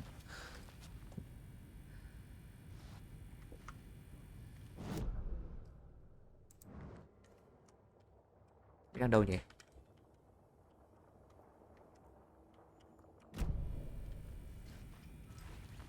Tôi nghĩ phải ra ngoài rồi, hết cái rồi. Ông chết thì chả thể khám phá được cái gì thế.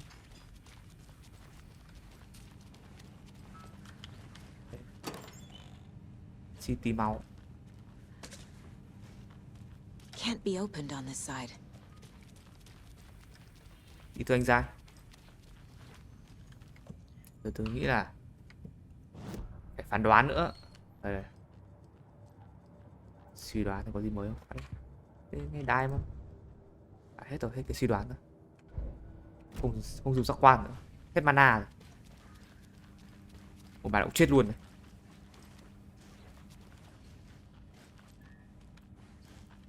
I can't get through this. Đi đâu bây giờ?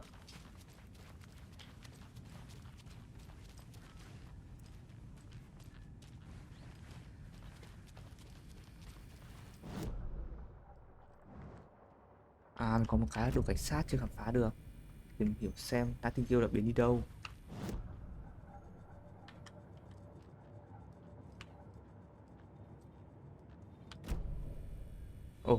Đây ra ngoài rồi.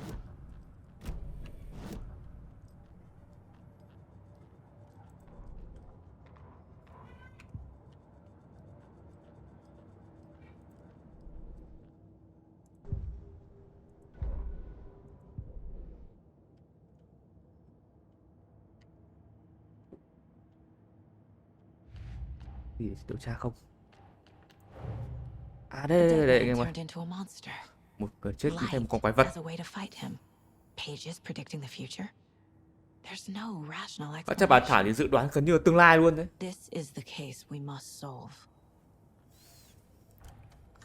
Đây, Nightingale mình đi đâu? Điều tra.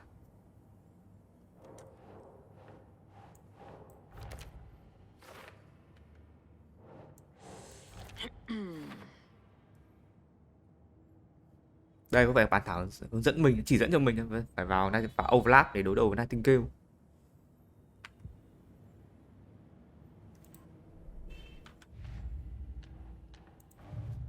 Còn gì không? À đấy.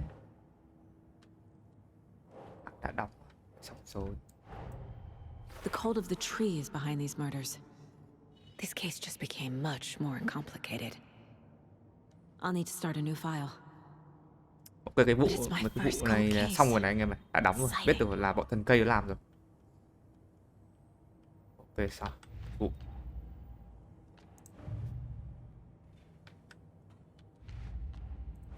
Và còn gì không? Cây clow à?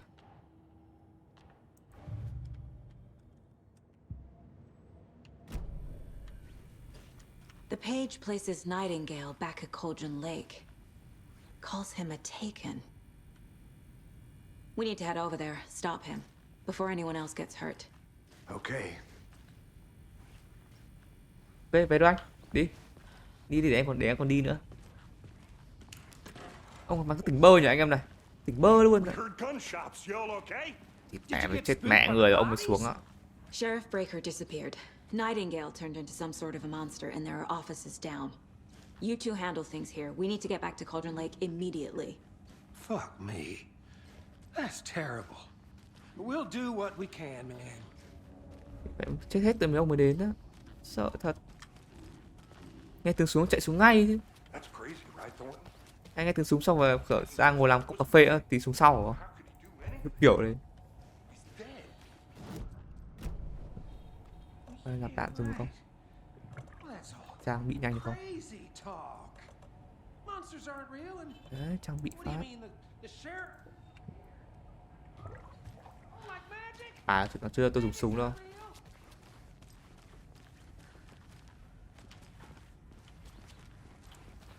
Bây giờ một số phân đoạn đặc biệt đánh nhau mới dùng súng thôi. À, từ đầu game rồi tôi mới được bắn súng một lần đấy. Rồi toàn đi phá án ạ. Ra nhập cái gì mà toàn màn hình xanh anh ơi. Nhập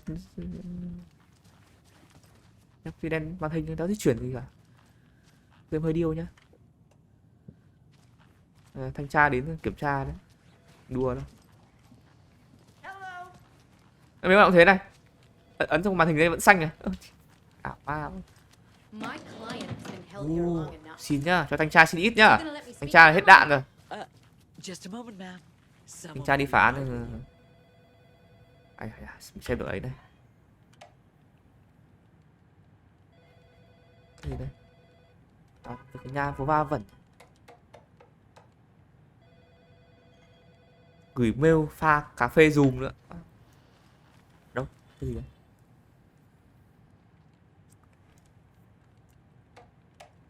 Từ hành chính đội cảnh sát tới lực lượng đội cảnh sát, từ sĩ quan Hana đến lực lượng cảnh sát. Toàn mẹ nói chuyện nhảm anh em thấy không? Ồ. Tự nhiên ra ngoài rồi. Đấy, thủ được ít pin với cả đạn rồi, ok rồi.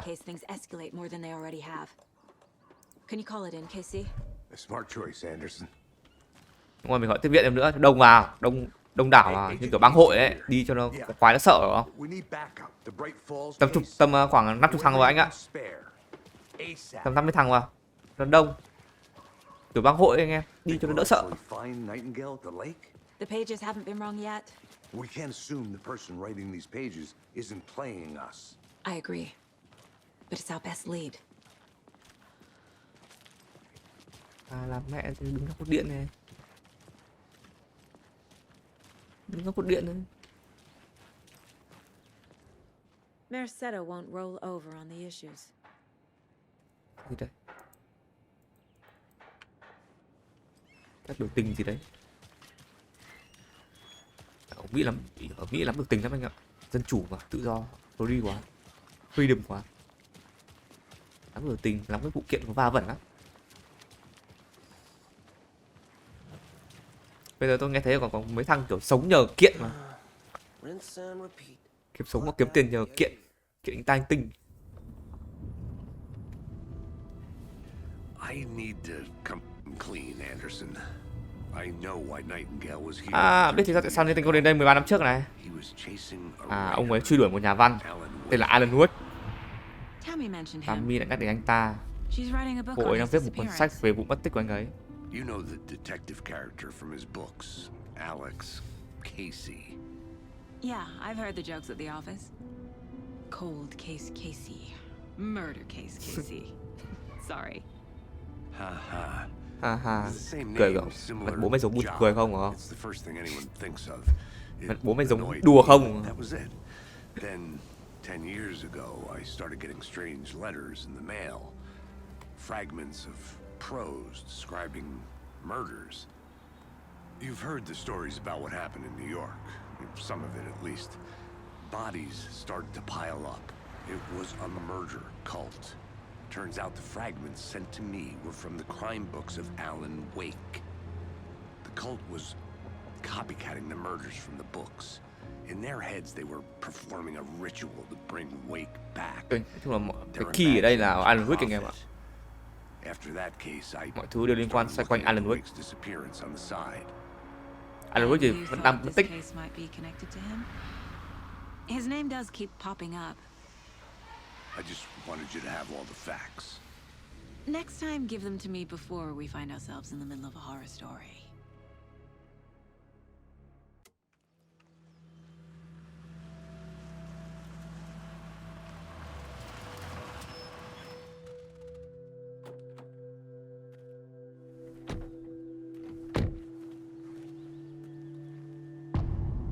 Rồi, chương 2 anh em ơi, trở lại. Chương tên là trái tim. The page says Nightingale's in something called an overlap. Need to figure out exactly what that means. I'm happy I'm not in charge of this mess. Thanks. Let's start looking À, for đừng dùng súng anh em ơi. Nightingale who was killed. Dùng súng nhá, đừng dùng súng rồi, The writer of these pages knows what will happen. Because they're behind this, or because they can see what's coming. Impossible things are happening here. A world operating on different rules. I need to understand this strange logic. To see the clues. To solve the case.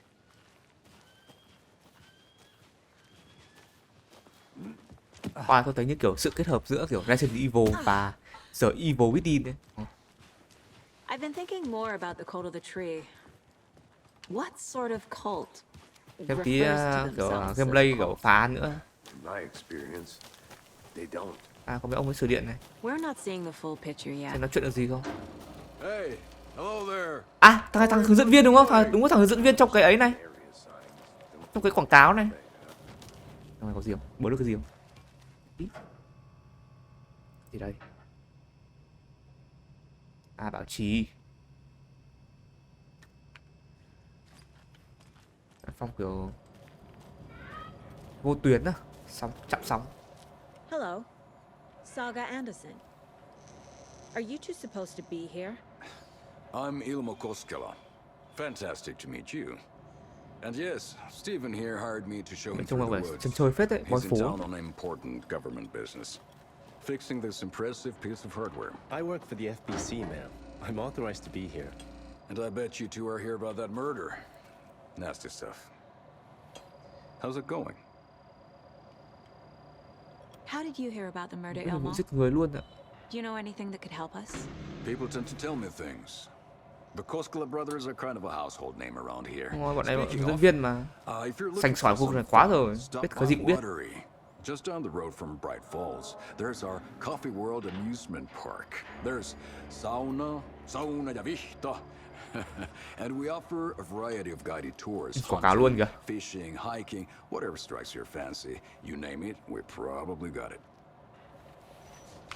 What is this thing?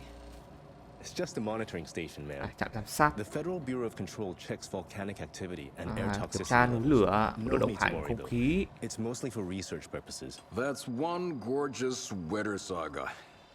Mẹ tao Looks Nordic. ngồi áo đẹp I bet a family member cục made it. thanh tra đấy. My mother made this sweater for me. Nó cái áo How do trong. you know? I knew it. My mom used to knit those sweaters for me and my brother. Watery, my hometown, was founded by Finnish immigrants. So between your name and the sweater, I figured your family might be from Finland too. Suomi, Finland. Pulla, Karjalan piirakka. Close. My mom's family is from Sweden originally. I don't know much about them beyond that. The sweater is just something to remember her by. Tôi nhớ không nhầm nhé, là cái hãng làm ra cái con game này, Remedy này, là cũng là một hãng đến từ Phần Lan đấy anh em. Stephen, we're investigating a murder that occurred nearby. What can you tell me about your bureau? Nothing that isn't classified, I'm afraid. But I don't know anything about a murder. Operations here are run by a different department. I'm just here to make some repairs. The wiring on this thing frays. Không biết gì đúng không? Muốn đến đây sửa đồ thôi. The raccoons. They grow real big here with teeth like you wouldn't believe. Can't nor right through a garbage can. Well, I need to get back to it. Quay xong rồi, nói chuyện phim xong rồi, đi thôi. Let's get to the murder site, Casey. A lot of things about this case keep bothering me. But one thing feels really off. Breaker's disappearance. Đúng không? Quả Breaker kiểu cảnh sát trưởng biến mất ảo ma vậy. Mất trước mặt luôn.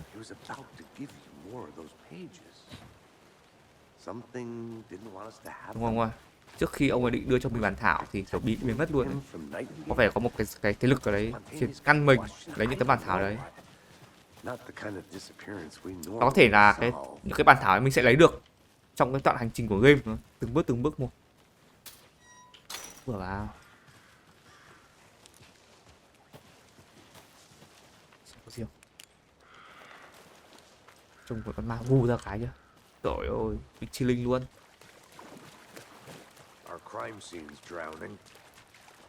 Đây có biểu tượng giáo phái anh em này. No sign of Nightingale, but the page did place him at Cauldron Lake in an overlap. So how do we follow him there? Maybe something around here will tell us. Mình sẽ khám phá quanh đây. After we find Nightingale, what then? I've never arrested a monster. I've watched you arrest plenty of monsters, Anderson. You know what I mean. Monsters. Light worked against him at the morgue. That might be the only way to stop him from hurting anyone else. Monsters, overlaps, rituals. What do you make of all of this? The killers are usually the ones performing the ritual, not the detective. Acting out their sick fantasy. They may be trying to get you involved, forcing you into their twisted world. But with dead men coming alive, the word ritual starts to have more weight behind it. We need to look around, learn what this ritual is. Ông nào có vẻ bình tĩnh phết anh em ạ. Bình tĩnh, suy đoán mọi thứ. Có sự tin cậy, sự uy tín, hoặc là ông ấy còn đang giấu một cái gì đấy mình chưa biết. Anh em thấy cái vụ mà ông ấy mọi thứ kiểu con kia sống dậy không? Bình tĩnh vãi đái. Good eye.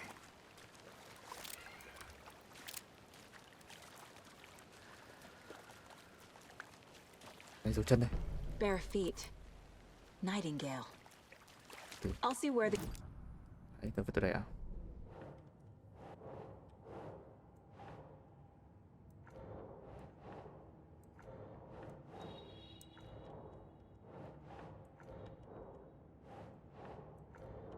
Đâu nhỉ? À đây.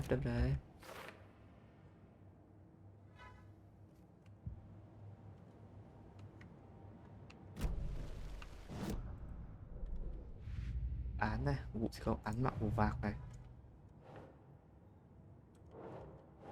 Chân này không dừng à? Đây.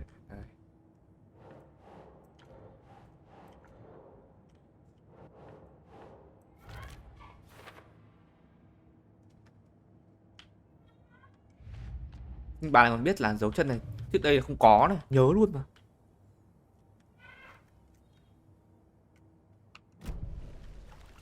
Rồi đi theo dấu chân thôi.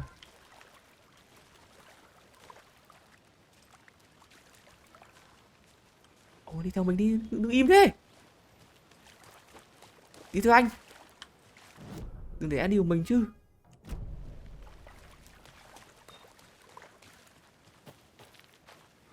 Đây đây, dấu chân dẫn tôi thẳng đi ở đây này.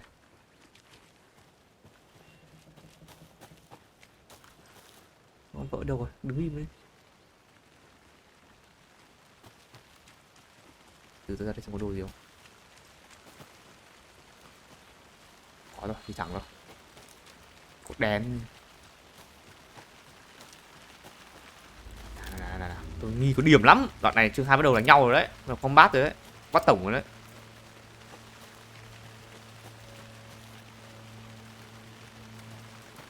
Không có gì không nào.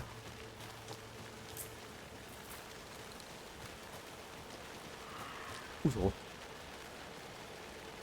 Đây nhảy lên này. Mưa chứ. Hey Casey, what's the far's favorite shape? Please, Anderson, just one case without the Đi cùng, không đi cùng, kia có đứng ở nhà thôi. Yes you do. The tracks lead into the water. Lúc là mất dấu chân rồi. Ui dồi, đi còn mạnh mày. I can feel something. A presence. Mày đừng có diện. Nightingale is. Mình I know Nightingale is somewhere around Cauldron Lake. Cái cây là ngưỡng cửa. À, cửa phải là cây à? Cái cây à? Đấy, 2 thế giới anh nha. Nơi này và nơi tăm tối.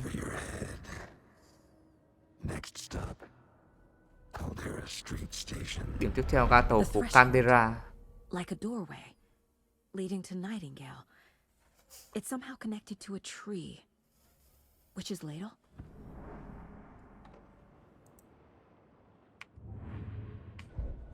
Rồi, theo điều tra mà. Có gì mới không? Có gì mới rồi. Có ba tờ giấy không?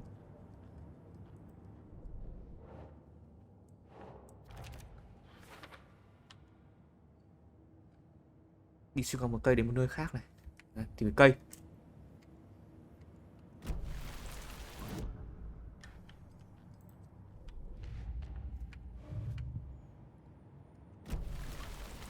Cây nào.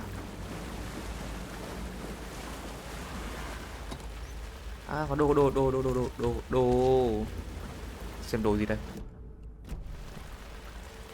Đệm chấn thương, thuốc giảm đau này. À, hồi máu thời gian. Cái này hồi luôn một lượng máu. Cái này đèn pin, cái này là đạn này. Hết. Rồi. Đâu cây nào. Đưa cây đây. Đấy. Không nhá. Mình đang buổi đêm với anh nhá.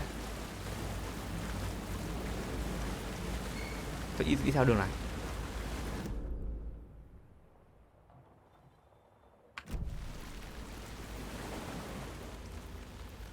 With ladle. Cái gì ở giữa này.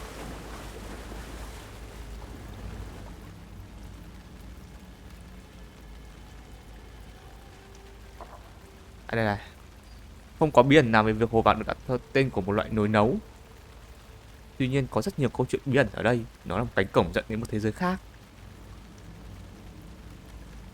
Truyền thuyết kể rằng khi tình cảm một vị cảnh sát trưởng địa phương không được đền đáp lại, ông đã cáo buộc người phụ nữ đó đã phù phép ông. Cô ta đã bị dìm cho đến chết, kiểu cáo buộc là phù thủy ấy.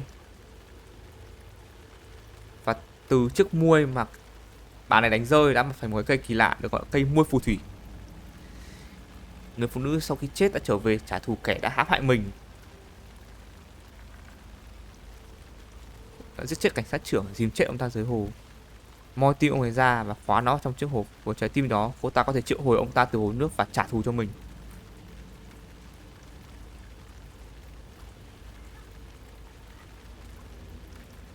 Kinh nhỉ?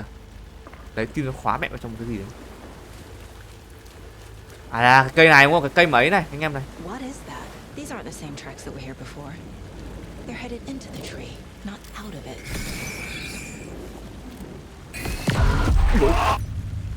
My flashlight. Ôi, em đốt phát là mất lượng pin thế này.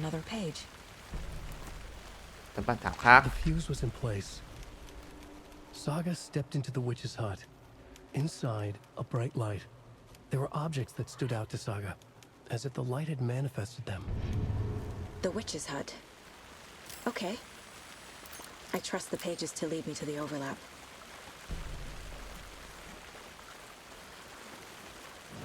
Xem nào. The fuse was in place. Cầu chì à? She found it among the junk in the À, tìm forest. cái cầu chì. Saga stepped inside the witch's hut. Bước trong một lê phù Something thủy. rushed through her. A presence. Familiar. She couldn't quite place it. Something long forgotten. She tried to hold on to it, but it was already gone. Inside, a bright light. Saga felt safe, like nothing could hurt her here. There were objects that stood out to Saga as if the light had manifested them, pulled them from the darkness. A shift in reality, heavy with hidden meanings. A coffee thermos, a shoebox, a mop and a bucket, a poster on the wall, and in the cabinet, another manuscript page. À, bây giờ mình sẽ phải đi ấy.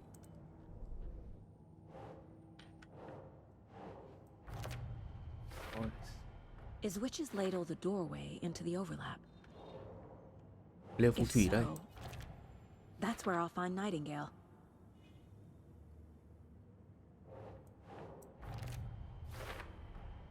Light is the key. To stay safe. But for something more to be revealed as well.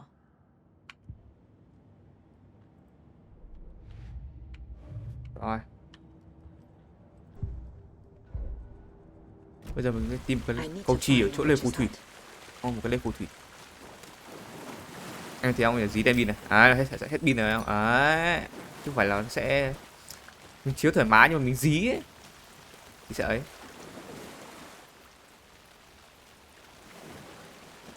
Lê phù thủy ở đâu nhỉ?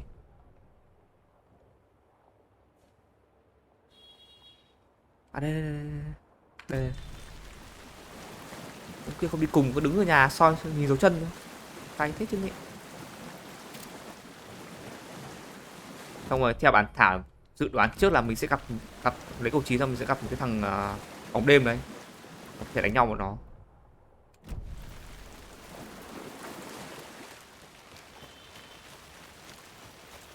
Đây, lên đây đúng không?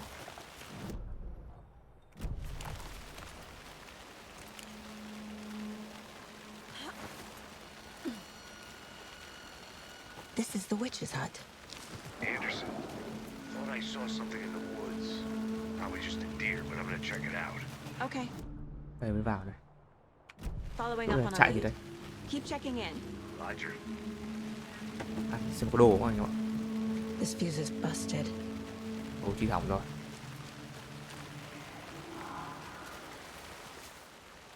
Cái gì đây?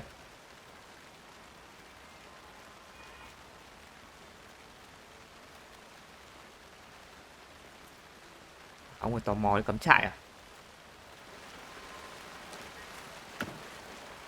Rồi, pin được anh em ơi. Pin, có pin. Wow, kỳ.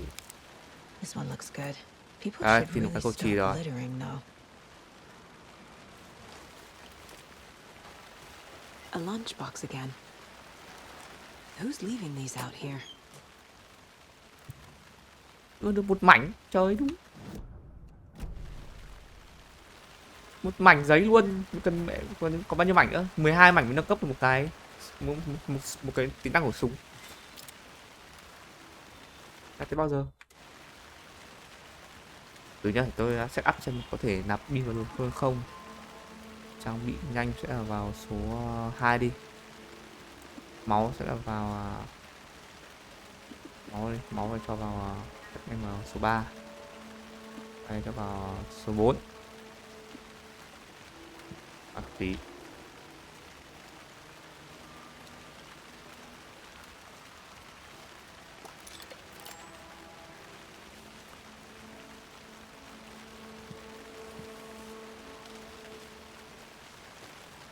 Thằng Quy sạc pin nhanh à? À sạc pin à? Quy. Đây là phù thủy đây. Lắp đây à? Lắp cầu chỉ vào. Rồi điều tra này.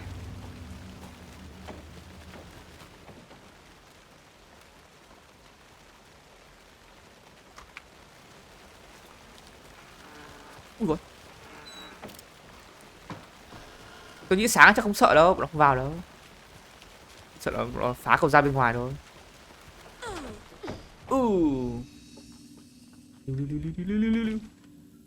Lưu cái. Ok.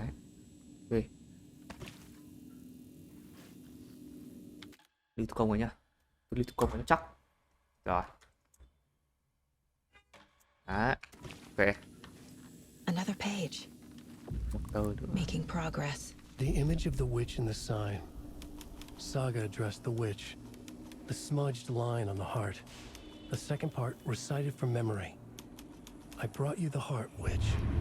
À, mình phải đem vào trên trái tim để cái biển hiệu đúng không? Đấy, Saga đẩy trái tim qua lỗ trên cái tấm biển. Rồi. Tiếp đấy mình mới mở ra được cái chìa khóa trái tim không? Là cái chìa khóa để mở ra cái overlap. Tôi suy đoán đấy, kinh không? Bạn như thám tử luôn. Đây, từ The page from the witch's hut seems to be describing some kind of ritual. Nghi lễ gì? Nghi lễ gì? Nghi lễ này. Đây, cái trái tim được xăm đóng chữ lên là một cái chìa khóa nghi lễ rồi. Keep trying. To get into the overlap, I need to find mình phải có cái trái tim của Nightingale, cái trái tim bị xăm cái chữ lên đấy.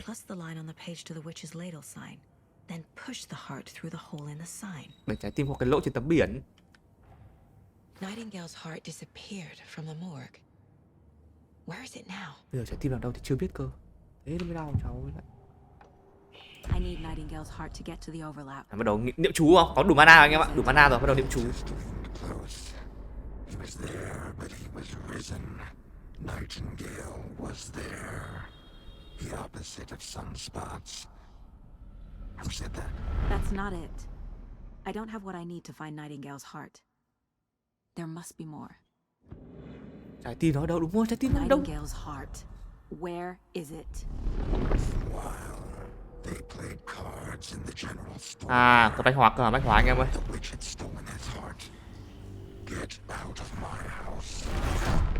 Nightingale's heart is at the general store, in a fridge. Ok, rồi.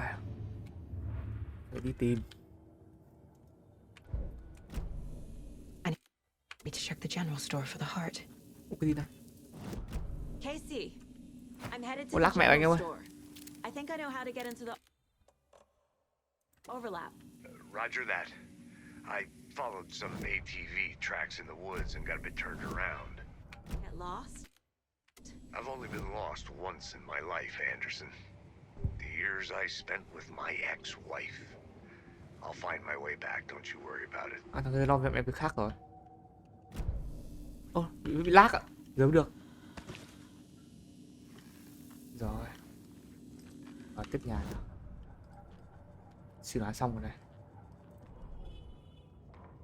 Witch's ladle, towering over Saga, watching her and the witch. The image of the witch in the sign. Nightingale's heart, a cold, dead lump in her hand. Her definition of sanity changed since she arrived at Saga. But she trusted the pages, was forced to. Saga addressed the witch. She squinted to read the first part of the ritual words, the smudged line on the heart. The second part recited from memory. The word she had read on the page. I brought you the heart, witch. Show me the terror. Saga pushed the heart through the hole in the sign. This was the key. The tree was the threshold. Để nha, nhất trí nhá. Rồi bây giờ mình sẽ cần tìm trái tim. Bách hóa bỏ hoang. Đây, bên đây.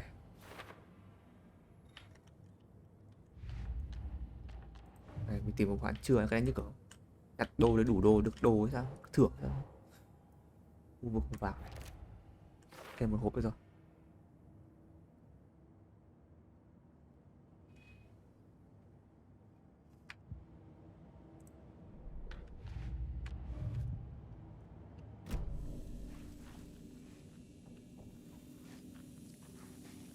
Đây tôi lưu cái. Ok, Có vẻ như là tôi sẽ end tập 1 đây thôi. Thì tập sau chúng ta sẽ tiếp tục với hành trình là tập này thì chúng ta cũng biết được là cũng khám phá được đoạn đầu game rồi. Mình sẽ phải đi điều tra về cái chết của Nightingale, đã dò ra được một cái giáo phái bí ẩn. Nó giáo phái người cây giáo phái rừng cây. Đấy. Thì hiện ra bây giờ là Nightingale đã trở thành một quái vật bị quỷ ám. Thì mình sẽ phải theo những cái lời bàn thảo ấy, thì mình sẽ phải đi theo Nightingale vào trong cái thế giới bóng tối, một thế giới song song so với thế giới thực tại. Thế giới bóng tối ở trong cái game này nó gọi là overlap. Thì chìa khóa để vào cái overlap, để đuổi theo Nightingale ấy, là cần lấy một trái tim của nó, trái tim của Nightingale đang được đặt trong cửa hàng bách hóa, và đặt cái trái tim đấy vào trong cái lỗ trên cái tấm biển bà phù thủy ở chỗ mà vừa nãy tôi đi qua, cái lỗ ấy, biển cái lỗ ấy, đấy, đặt vào đấy sẽ là chìa khóa để mở ra cái thế giới và overlap. Đấy. Thì vào trong đó mình sẽ điều tra được thêm, sẽ phải đuổi theo Nightingale. Kèm với việc đó sẽ điều tra về thế giới bí ẩn này, cũng như là hội giáo phái người cây, đúng không? Rừng cây, đúng không? Con of the Wood. Con of the Wood. Giờ thì và cái mấu chốt là Alan Wake đang ở đâu, đang mất tích ở đâu. Tôi nghĩ là mọi thứ xung quanh cái key ở đây, cái key của game này ở đây nó là sự mất tích của Alan Wake. Hiện tại ông này đang ở đâu? Đấy. Ok, tập này end đây anh em nhá. Bye. Vào đây. Chết luôn. Sợ chưa?